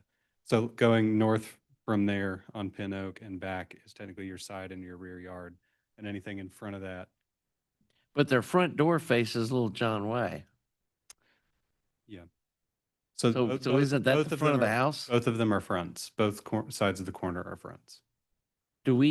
This may be a question for Cecil, do we have the power to, as part of this, allow them to put a wood fence in that part of the yard as they're building this new project? And get rid of that double ugly chain link fence and other fence because the whole point of this should be to make it look nicer. And that looks like their backyard to me.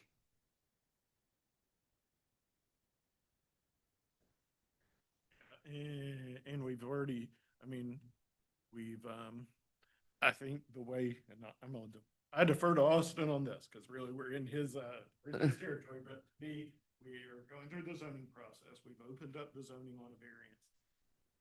Arguably, it could have been a separate variance request coming in, but this is open, and I think you could probably do it as a condition on this variance request, but I'm gonna defer.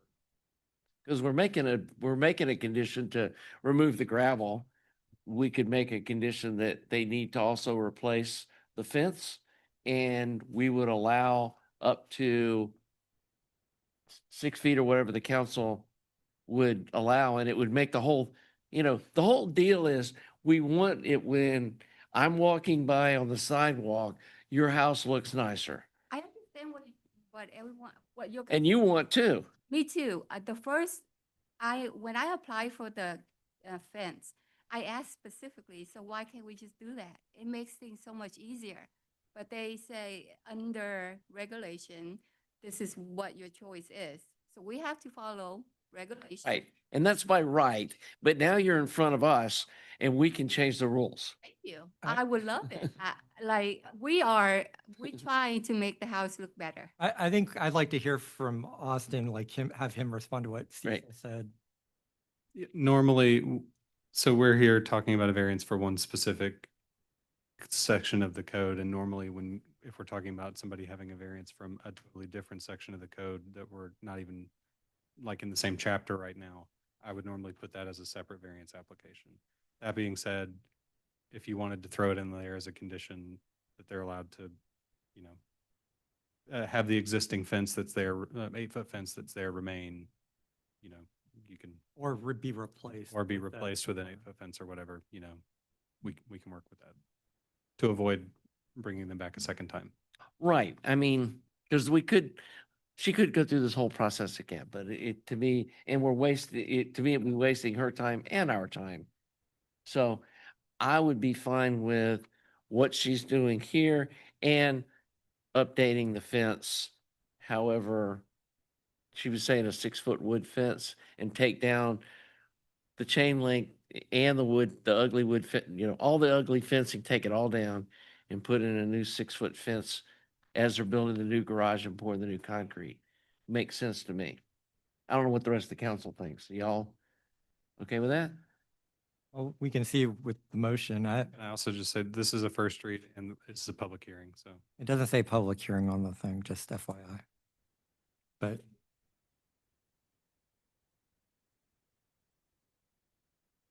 well, that should have been put on the thing when it went on. So let me get through the council comments and we'll. Okay, that's all I had. All right, Councilmember Henshaw.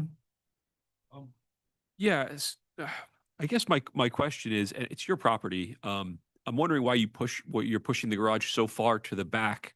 I've done a number of these, accessory structures for clients, and what we would do is just push the garage much closer to the street and then just sink the floor level of the garage down a bit so that you don't have as nearly as steep of a driveway. You don't have as long of a driveway. It saves you on material costs. It saves you on framing. It saves you, you have a little bit more block wall for your structure. But you would be able to keep your backyard, and again, it's your backyard. So if this is what you want, okay. But it feels like you have the opportunity to put this structure much closer to the street, and retain your backyard for play, and not have to pour nearly as much driveway. And you could even put it almost flush with the street and lower down, and then you could integrate the fence line into the structure. Like there's a lot of ways to save. And then my other question was, 20 feet by 20 feet is only about 19 foot internal. That's really small for a boat. So I just want to make sure your boat trailer fits within that, 19 foot. That it must be a very short boat. Again, excuse me, because I am not aware of all the diameter. Yeah. I was recommended by Albert. So Albert recommended the structure and the diameter. So we agree because we just want this to be as simple as possible without creating a zoning or violation. This is just to create some extra storage so that extra accessory can be able to be placed somewhere. We are being violated in a lot, numbers of ways right now due to the Yeah. topography of the house. Yeah, yeah. So we're trying to resolve the issue. So I am, we are accepting any advice, any condition.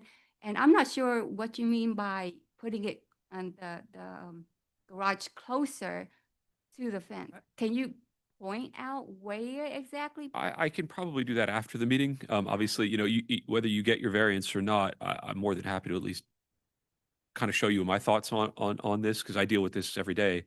But I can't do that during a meeting. So It's not the council's job to. no, it's not. But I'm, define my concern, and having said that, my concern is that we're going to be allowing for a parking of approximately 14 vehicles on this property by right.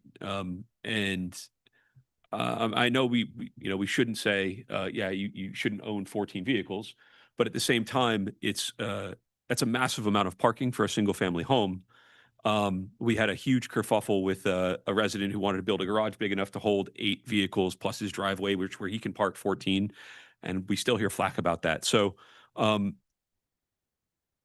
it's a single family home, which you guys have a single family, and you obviously are allowed to have vehicles. I worry about turning R1 neighborhoods into a parking lot, a single lot for 14 vehicles. That's a lot of vehicles for an R1 neighborhood. That's so that would be my concern. So, I mean, the question that's being put before the council right now is specifically, do you agree that this house should have a second driveway? Yeah. Curb cut? The rest of it, where the accessory structure is, where it's allowed, and all that is purely an administrative process. Yeah. No, I get that. So if the council doesn't really, so if given the site plan that's been presented, if y'all aren't comfortable with that, then, No, I do agree that they should be given a second driveway, given the nature of what they're doing. I just feel like there's an efficiency there that's missing, but that's a secondary issue. So we need to shy away from that. I hesitate to allow 14 vehicles to park on one piece of property. And maybe that's just, me, yeah. There's only one vehicle that is capable of parking on the gravel right now. Yeah. One vehicle, technically you can park. Yeah. Saying in the In the future, you'd have build it. 2 in the existing garage, 6 in the Second driveway, driveway, plus right. 2 more in the new garage, plus up to 5 or 6 more on the new driveway. It's a lot of asphalt. It's a lot of, anyway, I'm okay with the curb cut. And you're going to do what you're going to do administratively. I just feel like there's a better way to solve that problem, but that's not my job. So you're not my client. Yeah. So again, my concern is just, having that many, not that you own that many vehicles, but having the potential to park that many vehicles, to me is a little problematic in an R1 neighborhood, but the driveway I do believe is necessary per their request. Tough. All right. I'm done. Councilmember Ray had a follow-up, and then Councilmember Evans has one. Yeah, thank you. Austin, you kind of just answered this, but just to be sure, this site plan has not been evaluated for like impervious surface and thing. That's right. Okay. So we haven't even gotten into like impervious surface coverage on the lot. We haven't gotten into how far away it is from the property lines. They haven't, sounds like, gotten into like, will this actually fit the vehicles that we want to put in there? Mhm. This is purely for demonstrative purposes of what the property looks like with a second driveway. Okay. At least to a garage. All right. That's what I thought. I just wanted to make sure because otherwise so thank you. Councilmember Evans? That was actually one of my questions, but I'm also curious if the applicants know that we allow for accessory dwelling units.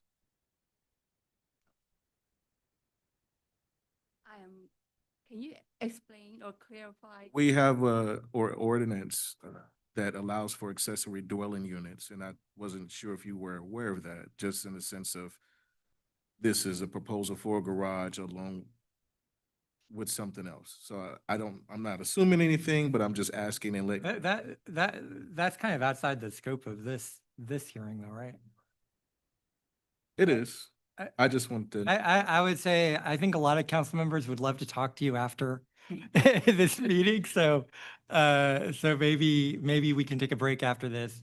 They can give you their contact info and then you guys can connect. I need help. but Okay. need this All right. Because all the regulation or the zoning rules, we are breaking a lot of, we don't want that to happen. We- So we're here because there is a unique issue or unique difficulty with the house itself. We understand. Yeah, so, yeah, we're just here for advice to make things work. We have one other question, a follow-up question, Councilmember Armstead. Oh, Actually, my question was going to be about impervious surfaces, so thank you for answering that one, and just thanks for being here. I agree, this property is chock full of challenges, so it makes a lot of sense. I'm fine with this. All right, well, this is apparently a public hearing, so we will open it up to any questions that members of the public have. First, anyone wishing to speak in favor of this item, feel free to come up to the podium. You can have up to a total of 10 minutes to speak. You can also use the raise hand function in Zoom. All right, we're going to close that portion of the public hearing. Open up to anyone wishing to speak against this item. You can also have a total of 10 minutes to speak. Just come up to the podium or raise your hand on Zoom. All right, not seeing anyone come up. We're going to close the public hearing portion of this. And I will see if council wants to waive first read. And I'll make a motion to wait first read, but Yeah. Second the motion. All right, would anyone like to make all in favor? Aye. Aye. Anyone opposed? You're opposed? Well, there it goes. Okay. Okay, well, that means one person didn't want to go forward with waiving the motion. That means that this is going to come before us next month, a week or a month from today, basically, the second Wednesday meeting. So I guess it's not a no. It just means he's not comfortable it means we need making there vote, needs to be making a more vote tonight. discussion. We're going to push it to next month. So if you want, like, we'll take a 2-minute break. If anyone wants to talk to the applicant, we can, but we'll take a 2-minute break and then come back.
my microphone's not on. The first one is related to specifically the retail component that is allowed in T4. So retail, for to refresh your memory, is only allowed on the ground floor, and it's only allowed in the corner, on a corner lot, and it's limited to 1,500 square feet. And there is a specific like retail use that's in the code. And I said this at the planning commission too, but just for everyone's edification and anybody listening's edification, when you're looking at our use table, our big use table of everything that's allowed in every zoning district in the city, there is a specific category for retail. There are also other specific categories for specific kinds of things. So even though there's like a general category like retail, there's also like a category for like, I don't know, like a courier service or something like that. And that might, or like an electronics store, like that might be specifically retail, or that might be retail, but it's not listed in that retail category. So even though it would be allowed in T5, because T4 only allows that retail category because there's a specific call out, it's not allowed in T4. Does that make sense? So anyway, all that to say, one of the uses that has been brought up a couple of times is kind of like either like a fear or a warning or whatever, is convenience stores. We have a lot of these in and around the city. So our proposal is to separate convenience stores as a separate use with a separate definition, a definition which I crafted that I created from both the American Planning Association, and there's a National Association of Convenience Stores as well that I pulled from that I didn't know existed, but that's where I pulled that from. So creating a separate definition, creating a separate line in the use table for that. They'd still be allowed in T5 and T6 by right, but in T4 they would require a conditional use permit. Not so as to say that there's not a scenario where somebody couldn't have a convenience store kind of plan that would seem amenable in a residential area, but that it's not allowed by right anymore. Building height. So the building height and what that means when next to somebody's house has been a consistent concern that has been raised by council and residents. So the suggestion is to reduce the maximum height from 4 stories to 3 stories, which is the same maximum building height that's allowed in R1 and T3 as well. And then some other minor use table amendments to get rid of some odd things or some textual relics in the code here. So here's what the current building height is. So R1 and T3, as I said, is 3 stories. T4 being the next increment up is also 1 increment in intensity, is also the next increment up in stories is 4 stories. T5 is 6 stories, and T6 is 20 stories. So this is a proposal to remove that one little story. So now R1, T3, and T4 would all be 3 stories max height. Here's the use table amendments. Sorry, it's a little hard to see on the tiny screens that you have, but basically the big ones are looking at the convenience store use that I outlined. And then one of the quirks that we found was that office actually wasn't allowed in T4. I'm not sure why that happened. I went back and looked at the chart that I adopted when I combined all these things together, and it wasn't allowed in there for some reason. Not totally sure why that was, but trying to fix that now. And then some other minor amendments like getting rid of our self-service ice machine category that was a leftover as well. Staff are recommending approval. Planning Commission also recommended approval with no further amendments. All right, well, this is a public hearing. So first I'd like to invite anyone wishing to speak against this item to either use the raise hand function on Zoom or come up to the podium. All right, not seeing anyone. Anyone wishing to speak against this item, please come up to the podium or use the raise hand function in Zoom. All right, I have not seen anyone come up. So we are going to close the public hearing, and I will bring it up back to council. And why don't we see what questions or comments Councilmember Henshaw has? Yeah, I hope the people who came in and spoke about this earlier during the initial public comments are listening now, because dialogues always work better when they're a two-way street. So we heard your point of view, and we'd like you to hear our point of view. So hopefully you're listening, or you can go back and watch this again. You know, we listened about the heights. Personally, I'm actually okay with a 3-story building and then having a peaked roof, so you could sort of tuck a 4th floor, but inside of a roof structure with dormers and sheds. It doesn't actually change the physical height of the building. It just changes the kind of square footage you can fit within the same footprint and the same volume of the building. We can talk about that later. Austin and Albert and I sat down a couple weeks ago at length, and we looked at 3 different sites in 3 different parts of the city. And due to the no structured parking requirements and the 40-foot buffer requirements at the rear of a property, this actually creates more of a buffer between the allowable building of what would be able to be built by right of a single family home, which is a 3-story structure plus a roof within 25 feet of your rear yard. And here we would have a 40-foot buffer, correct, at the rear yard, and then parking. So the building itself would actually could and will sit significantly further away from a rear yard than it would under current R1 zoning. That's the conclusions that we came to? It's 20 feet if it's multifamily. 20 feet if it's multifamily. That's residential or multifamily residential. If it's a commercial component, it's 40 feet. 40 feet. So for the commercial component. So, but the parking is at the rear. Side or the rear. Side or the rear, which is. In the front plane of the building is technically. Yeah, it becomes challenging because we still only allow a 24-foot wide access. Yes. So you couldn't have 20 feet access. 20 foot wide? 10 foot drive aisles. Okay, so you really couldn't park on the side of a building to have. I mean, that's drive aisles. Sorry, that's not including parking. Yeah, so I was under the understanding, and maybe we need to go back and look. Well, we still have plenty of time. There's still months ahead of us. But the idea was that you wouldn't be able to park necessarily on the side of the building because the drive aisles and the parking widths would be too much. And that you would have to park at the rear or underneath the structure. For like townhomes, they would come in via a rear drive. That's an assembled lot as opposed to an individual freestanding lot. The buildings in theory would, by adding density, would actually serve, and one of the public comments was, they were looking for a buffer, and these buildings being a little bit more dense than what's there now would act as a pollution for light, air, and noise buffers. They would also, the developers would be required to put in new sidewalks. That one of the residents had talked about needing new sidewalks. Well, this would require the developer to build that sidewalk as part of that.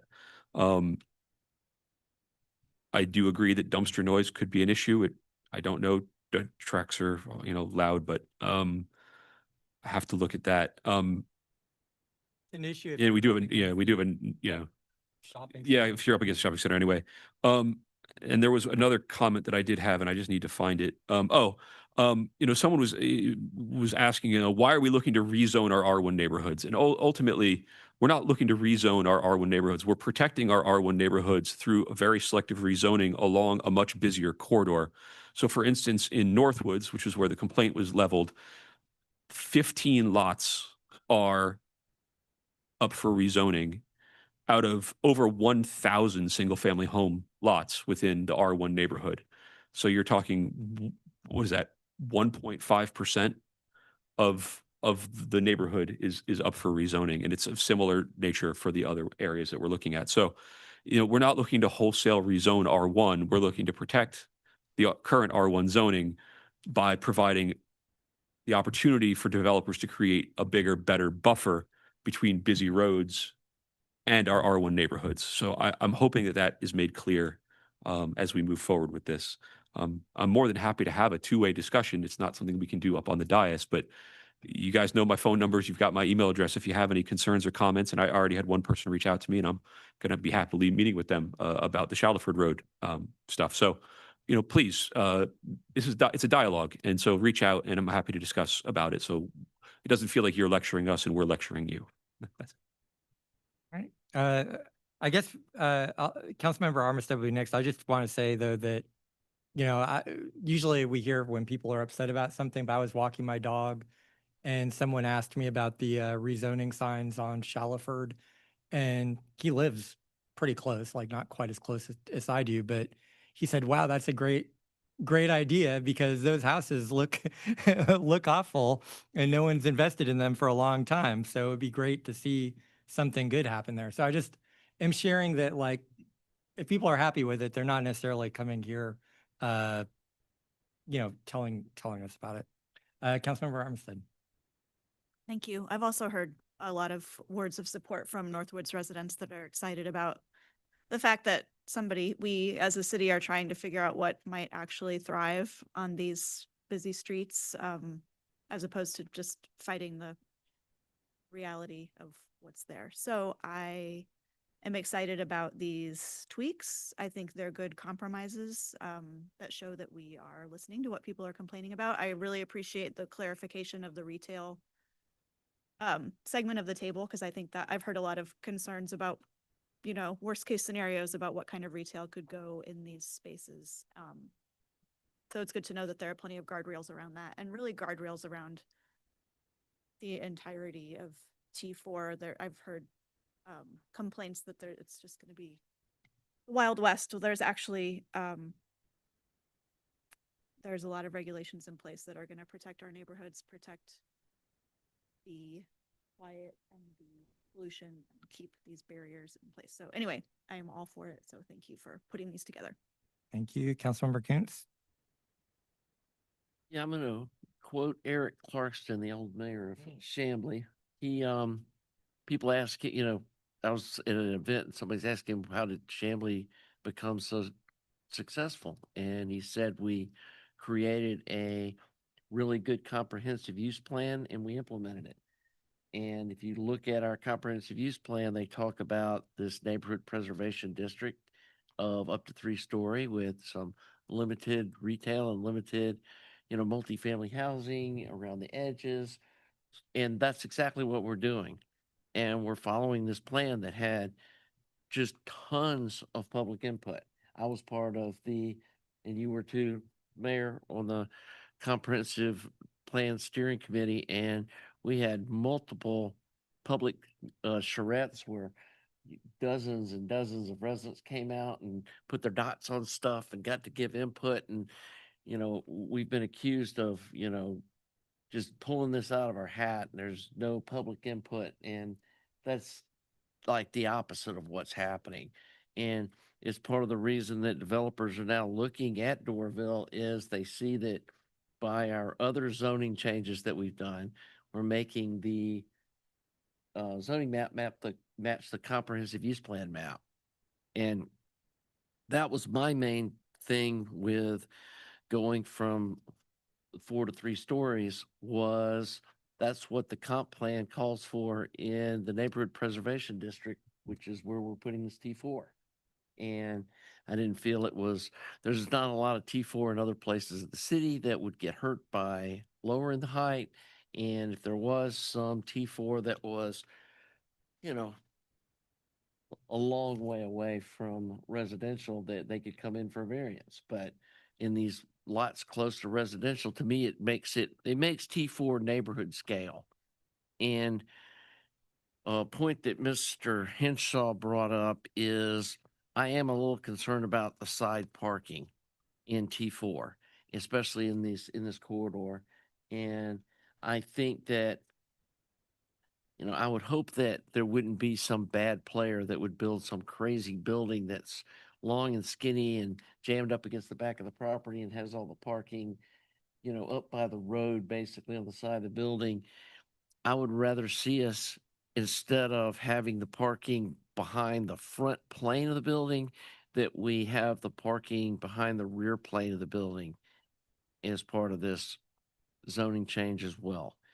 And I've done the math and drawn up scenarios of how big a house or how big a building someone could build, like on Oak Cliff Road, and looking at where the current houses are built on their properties, which is my house. It just backs up to my house. And all these properties, the houses are almost 80 feet from the property line. And then you have a 20-foot buffer. And then you put the parking behind the house. The closest the building is going to be to a residential house on Oak Cliff, at least, it's going to be 200 feet. And that's like 2 lot widths down. And so I think by moving the parking to the back, and then the noise ordinance, I could be wrong, but I think there is something in the noise ordinance about the hours that they can empty dumpsters near residential. I'd have to look at that. And if there's not, that's something we can add.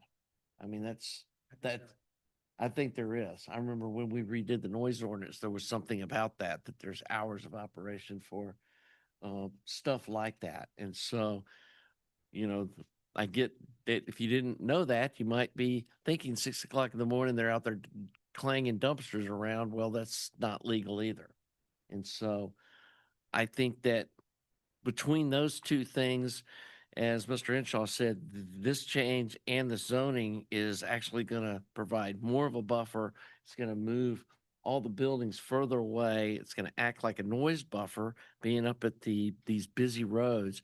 And we're not like rezoning R1. We're trying to protect the neighborhood from these busy streets.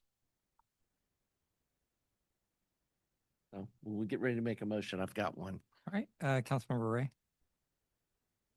Yeah, thank you. I'll save the majority of my comments for the full-on zoning talk next month. Sorry, lost my train of thought. Yeah, as I've said at previous meetings about this, I am absolutely open to talk to anyone who is listening, anyone who was here. I've got just a page of ideas that I've researched that's 5,000 words, and that's not even typing out all the actual ideas there. I think what I will say in regards to this text amendment, and Austin, you can weigh in on this if you think it's a good idea or not before I maybe try to add it on. I have concerns about limiting it to 3 stories across all T4. I think it makes more sense to limit that when it's abutted to a R1 area. I know that's a bit of like a fine print thing, but my reasoning behind it is variances and having to pursue variances for developers is an unknown cost. They don't know how long it's going to take. They have to sit on property, and it can actually discourage development over time because they're unsure if they're going to get the variance. So they're unsure if their financial plan is actually going to make sense.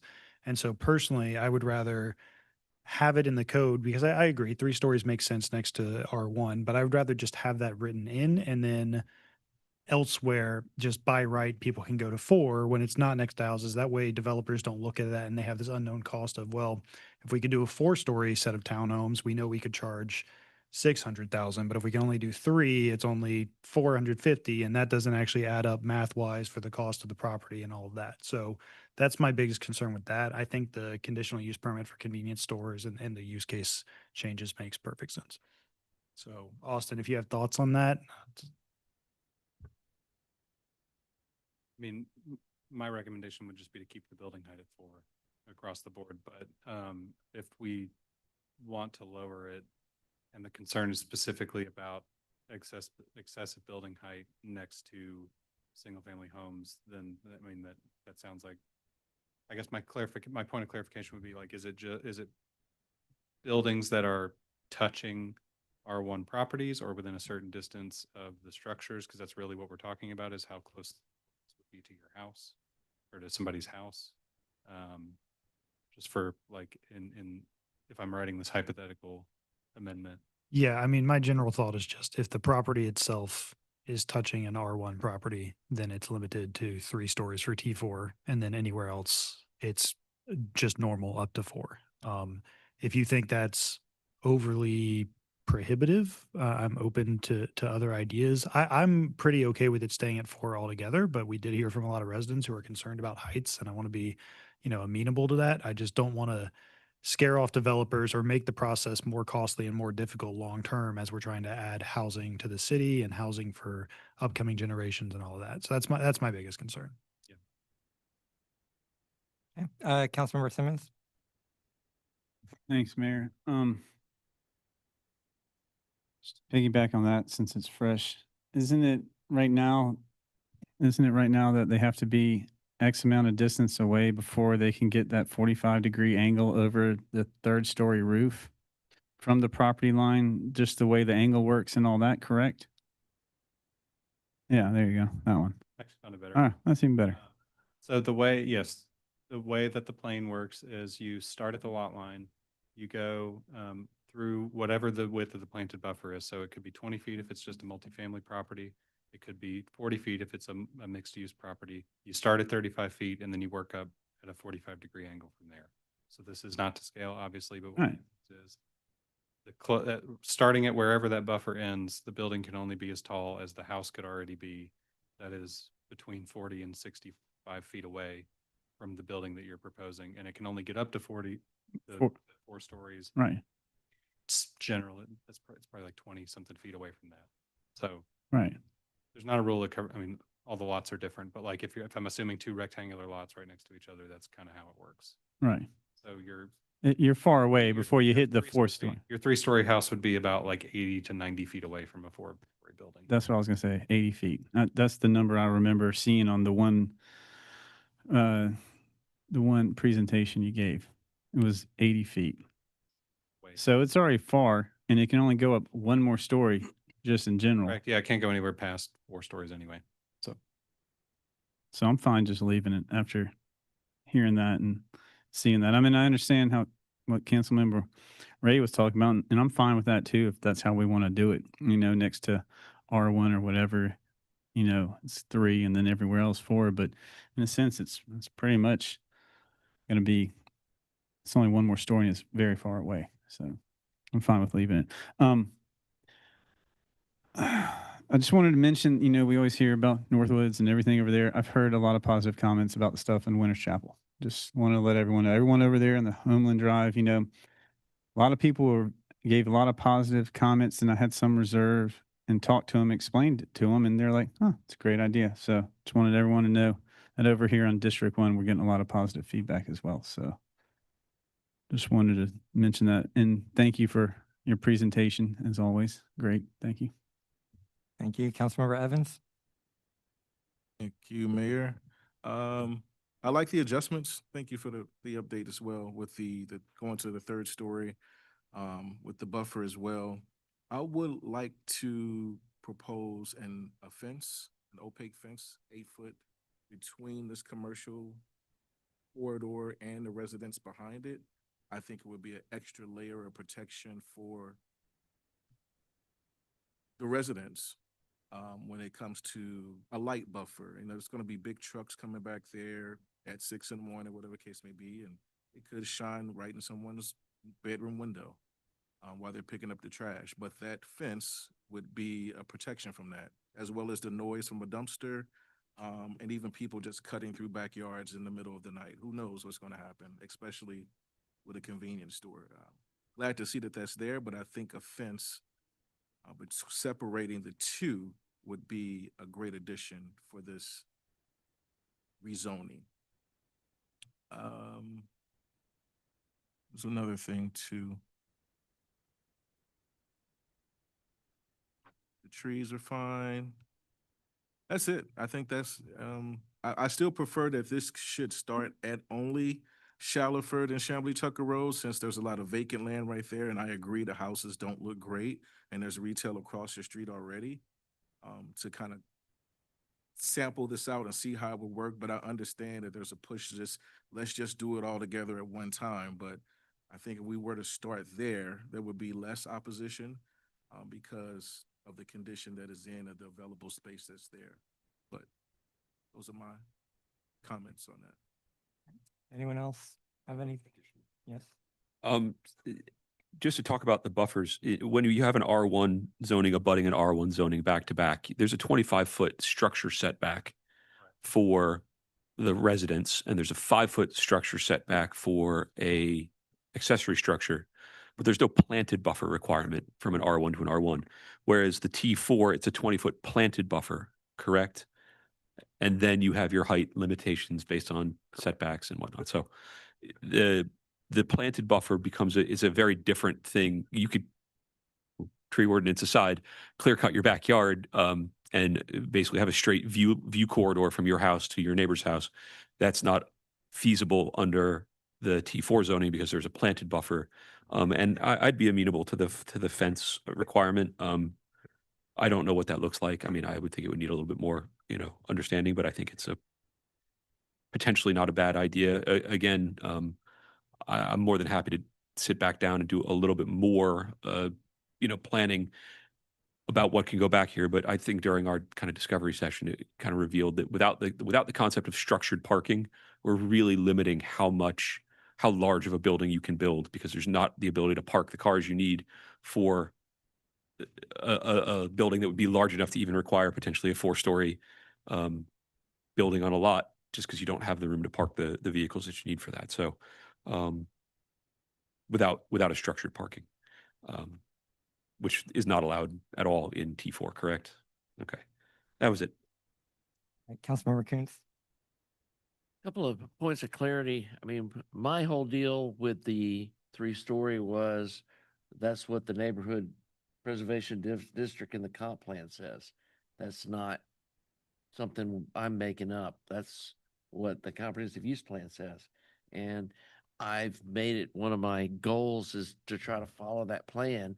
And if we were going to be, if we were insisting that it needs to be 4 stories with, in this neighborhood preservation district, that's not neighborhood scale. I don't want to see 4-story buildings lining Oak Cliff Road up against the road with just a corridor of 4-story buildings. I just don't think that's not a neighborhood friendly look. And I think 3 stories is kind of a soft enough feel to me to be that close. And where else is there T4 even in the city right now? So now all of the apartment complexes and some of the condo communities that we've either annexed or are in the city are all zoned for T4 now. And then actually south of on Shallowford Road, there's a little almost triangle of land. Yeah, we did that a we while zoned ago. for back in 2022. Right, we did that 3 years ago. So that's it currently. Well, I mean, I say that's it. And if we had to define it as, if the T4 abuts R1, then it needs to be 3 stories, and otherwise it could be 4 to get, your support. That's fine. But none of those apartments are even 3 stories, are they? Or are they? Most of them are 3 and some of them are 4. Okay. So I don't want to make a, create existing non-conforming use. So I just feel like making it because this picture makes it look like that the 4 stories further away from the house than it really is. I mean, if we went by this thing, the fronts of those buildings on Oak Cliff Road could be 4 stories, correct? Just the backs couldn't. Isabel, can you click that? Because those lots are really deep. So the real example from the corner of Shallowford and Addison Drive. So the red line is about where a building could reach 4 stories if it was a mixed use, so having commercial and residential components. So assuming that, the development in question encompasses both of these lots, that's basically taking the entire first lot's width before it got to 4 stories. But I'm talking about like the road frontage, not Addison. Oh, yes. So next to Oak Cliff Road or Winters Chapel or Shallowford, wherever, the frontage of these could be 4 stories. Yes. Right.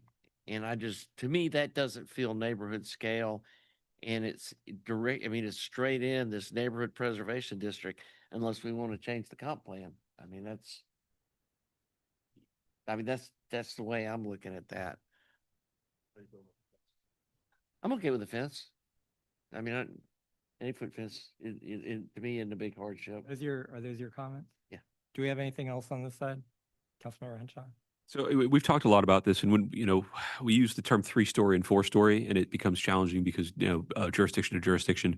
A 3-story home, is that 3 habitable floors plus a peaked roof, or is that a 3-story tall structure, meaning a maximum of 35-foot tall structure, inclusive of the roof? And is a 4-story structure a 45-foot tall structure? Or so how does Doraville define stories within T4 zoning?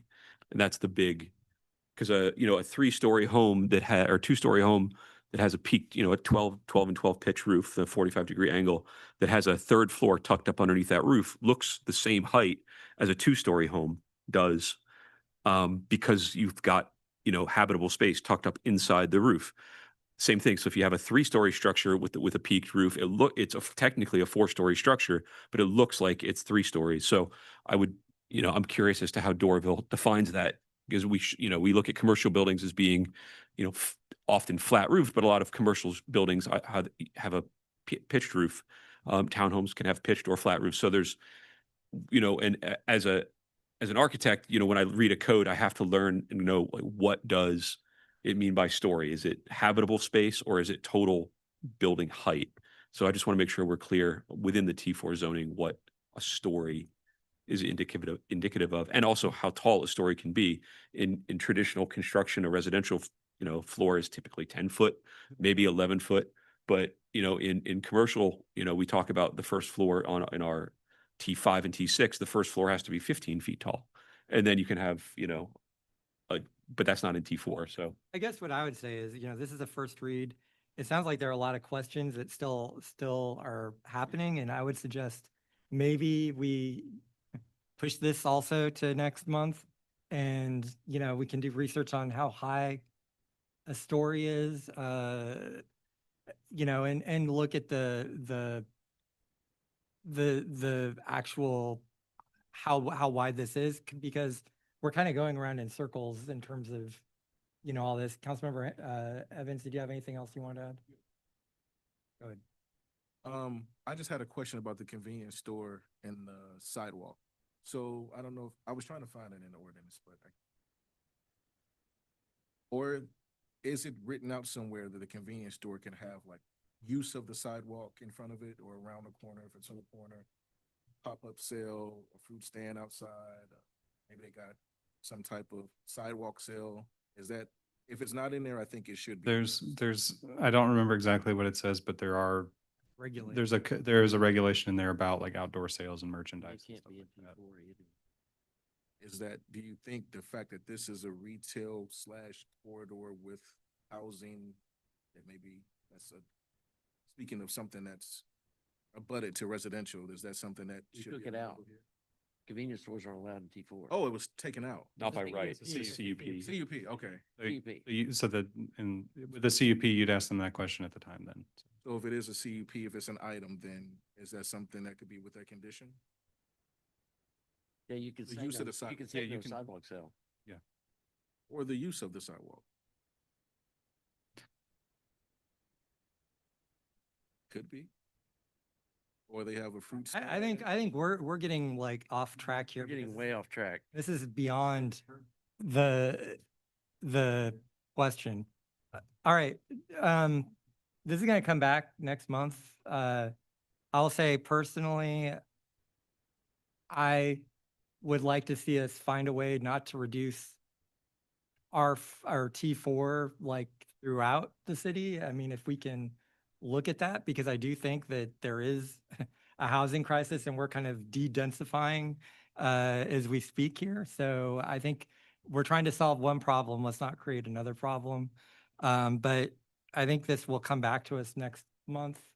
Hopefully all this feedback can be incorporated. I would suggest if you do have additional feedback you haven't gotten to him, get it to Austin, and we will talk about this again. This is a separate thing from the actual rezoning. Correct. I'm just, because Chris Kinshaw seemed to be thinking this was coming back in November. No, this is a separate thing that's getting done ahead of Yes. the actual rezoning. I understand exactly why you guys are doing this. All right. All right, we're going to have an executive session. However, we do have an appointment to the Art Commission to make. As we heard from a member of the public this evening. I think council had reviewed and maybe made some decisions, but I do want to throw it out there and see if anyone has any thoughts, particularly because applicant came in and kind of advocated for herself. So I think we had two pretty good applicants. I don't necessarily want to get into arguments about one person over another. However, I understand if you want to weigh in somebody coming and speaking for herself in front of council, which is not the easiest thing to do. So, so I'm open to a motion, actually, if anyone wants to make a motion. I'd like to make a comment, I guess, outside of a motion. Is that okay? Mhm. My original thought was having a bilingual person would have been advantageous, and then it was pointed out to me that the director of our arts program speaks fluent Spanish, and so that kind of nullified my my reasoning behind it. I'm do applaud Christine, I believe her name was, who came in. That is not easy to do, and to advocate for yourself is a very important thing, especially on public commissions. So I applaud her for that. I don't necessarily want to make a motion, but I just wanted to make my thoughts clear on, why my original choice was what my original choice was. But it's hard to say no when somebody comes in and advocates for themselves so thoroughly and obviously with passion for that. And it's very hard to find people who are applicants, nevertheless passionate applicants for a job. So that's it. I'll make a motion to appoint Christine. Do we have a second? Second it. Any discussion? Just one thing.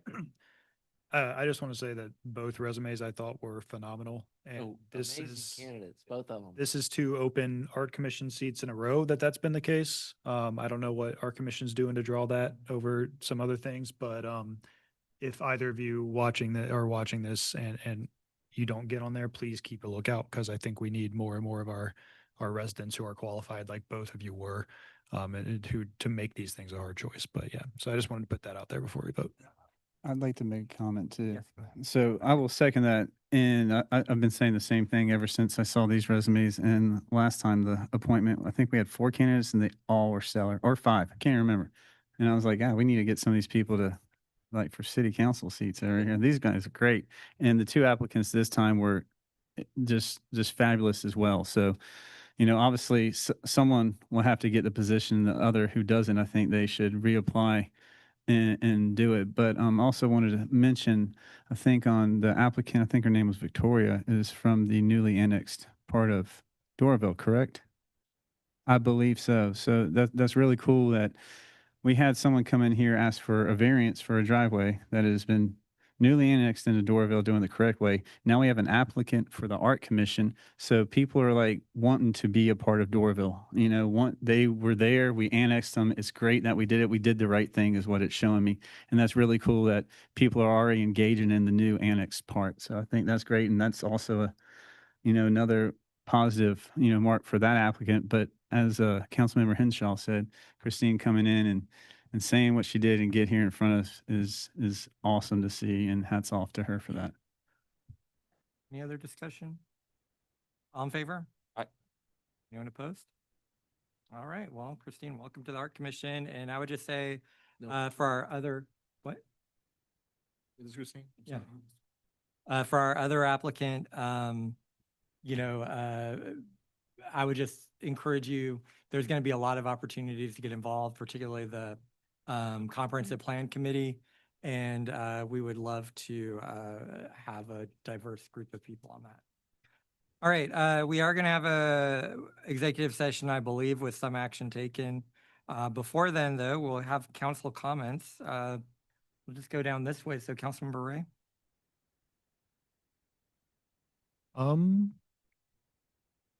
Didn't prep my comments this week. Zoning next month, hot button issue. I'm very passionate about it. Please, anyone watching, or if you are watching and don't want to talk to me, but know people who do, please reach out and let's discuss ahead of time and have a real conversation rather than having to take turns talking at each other in a meeting like this. Thank you. Councilmember Simmons. Thanks, Mayor. I was just going to say I'm just really impressed by the feedback we're getting from the newly annexed part, and I really appreciate that. So shout out to everyone over there in the new annexed part of Doraville. And I was trying to get the exact date for, here it is, Healthy Pets Fulton. I know it's not DeKalb, but you got to spread the love for everyone. There is a Healthy Pets event here in the fall. They do one in DeKalb at Wade Walker Park on October 11th, but they do one in Fulton here September 27th. So not this Saturday, but next Saturday, they're doing it at Atlanta Technical College. So anyone with cats, dogs, and in Doraville, maybe rabbits, go out and get some free vaccinations over there for Fulton County, or They're not going to turn people away, but it's really good to help get free vouchers, spay neutered, free rabies, parvo, distemper, all that stuff. So go to their websites, lifelineanimal.org, and we'll give you all the information. Thank you. Councilmember Armistead? Thank you. Speaking of the zoning next month, I just want to encourage people, and I've heard from you privately, but people who support these zoning amendments, we would love to hear your voice also at a public meeting. And I would love for your neighbors to know why you support this issue and what you think is good about it. So please make an effort to come out and speak. Thanks. Councilmember Henshaw? I just wanted to say it was really great to see a lot of the residents and neighbors, business owners here tonight for the proclamation. And there was a quote that I saw earlier that I thought was pretty appropriate. It says, if you think you love freedom, but don't care if it applies to everyone, then what you actually love is privilege. I just thought that was appropriate for tonight. Thank you. Councilmember Evans? The mayor and I had the privilege of attending a town hall with Carver Hills recently, so I just want to thank them again for having us. Just going over some HOA stuff. Thank you to our staff for being here. And DeKalb County recently lost a firefighter, so first and I think ever, Preston Faint. So his funeral is tomorrow at the Brave Stadium at Truist Park. It is open to the public. Starts at 2:00. Doors open at noon. So if you're able to make it, that'd be great. Thoughts and prayers to his family, his wife and his 5 children. Thank you. Councilmember Kuntz? Yeah, just a comment about our country and social media. There's a lot of ratcheting up of feelings and angst, and there's a lot of misinformation. There's a lot of things with countries that aren't friendly to the U.S. that are getting involved in the social media. So if you see something that says, something in your head is saying, I can't believe that, question it. It may not be true. There's a lot of crazy nonsense that I see on social media that isn't true, and people are just trying to agitate each other. And I'm looking at this little button that sits here in front of me that says, you can't see this, but it says, be kind. And just be kind to each other. All right, thank you. And I think I want to follow up what Councilmember Kuntz said, because I do think, maybe stepping back from social media is a good thing. But I also just say that, we all live together. We're all stuck here together, whether we like it or not. And I think we need to learn to live together. And, I think reporting on your neighbors for things that they might have said in the heat of the moment on Facebook or Twitter or whatever, and getting them fired, might make you feel good in the moment. But, those people may get death threats and, have whole massive things for some offhand, come to them for some offhand comment that they made. So, I think that I would just encourage everyone to give your neighbors grace, like whatever opinions they're expressing or whatever political views they have, because they're still people and have real lives and could be hurt by what people go after them for. So, part of the great thing about America has been the fact that we do have freedom of speech, and I just get concerned by all these little ways that we seem to be trying to erode it. So anyway, we do want to have an executive session regarding personnel, litigation, real estate, or cybersecurity. Would anyone like to make a motion to go into executive session with action to be taken? So moved. Do you have a second? Second. All right. Since we're probably going to have some action, can we just leave the Zoom up and we'll come back and gavel out at that time? All right. Well, we're going to adjourn to executive session. Thank you.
All right, would anyone like to make a motion to come out of executive session with action about to be taken? So, Do you have a second? second. Any discussion? All in favor? Aye. Aye. All right, would anyone like to make a motion to appoint Chief Atkinson as our interim city manager? So moved. Do we have a second? Second. Any discussion? He has to smile more. There he is. There's you a go. smile. All in favor? Aye. All Aye. right. Thank you, Chief, for Thank being you for willing to stepping step up. in. Good to see you dressed Second time down. around. All right, motion to authorize a contract with Sumter consistent with the terms, The term sheet. term sheet that they provided. And subject to the approval of the city attorney and the interim city manager. So moved what he said. Do you have a Second. second? Any discussion? All in favor? Aye. All right, finally, authorization of a contract with Chris Eldridge, consistent with the term sheet he provided, subject to the approval of the interim city manager and the city attorney. Moved. Do you have a second? Second. Discussion? All in favor? Aye. All right, motion to adjourn? So moved. You have a second? Second. All in favor? Aye. Meeting adjourned. Thank you.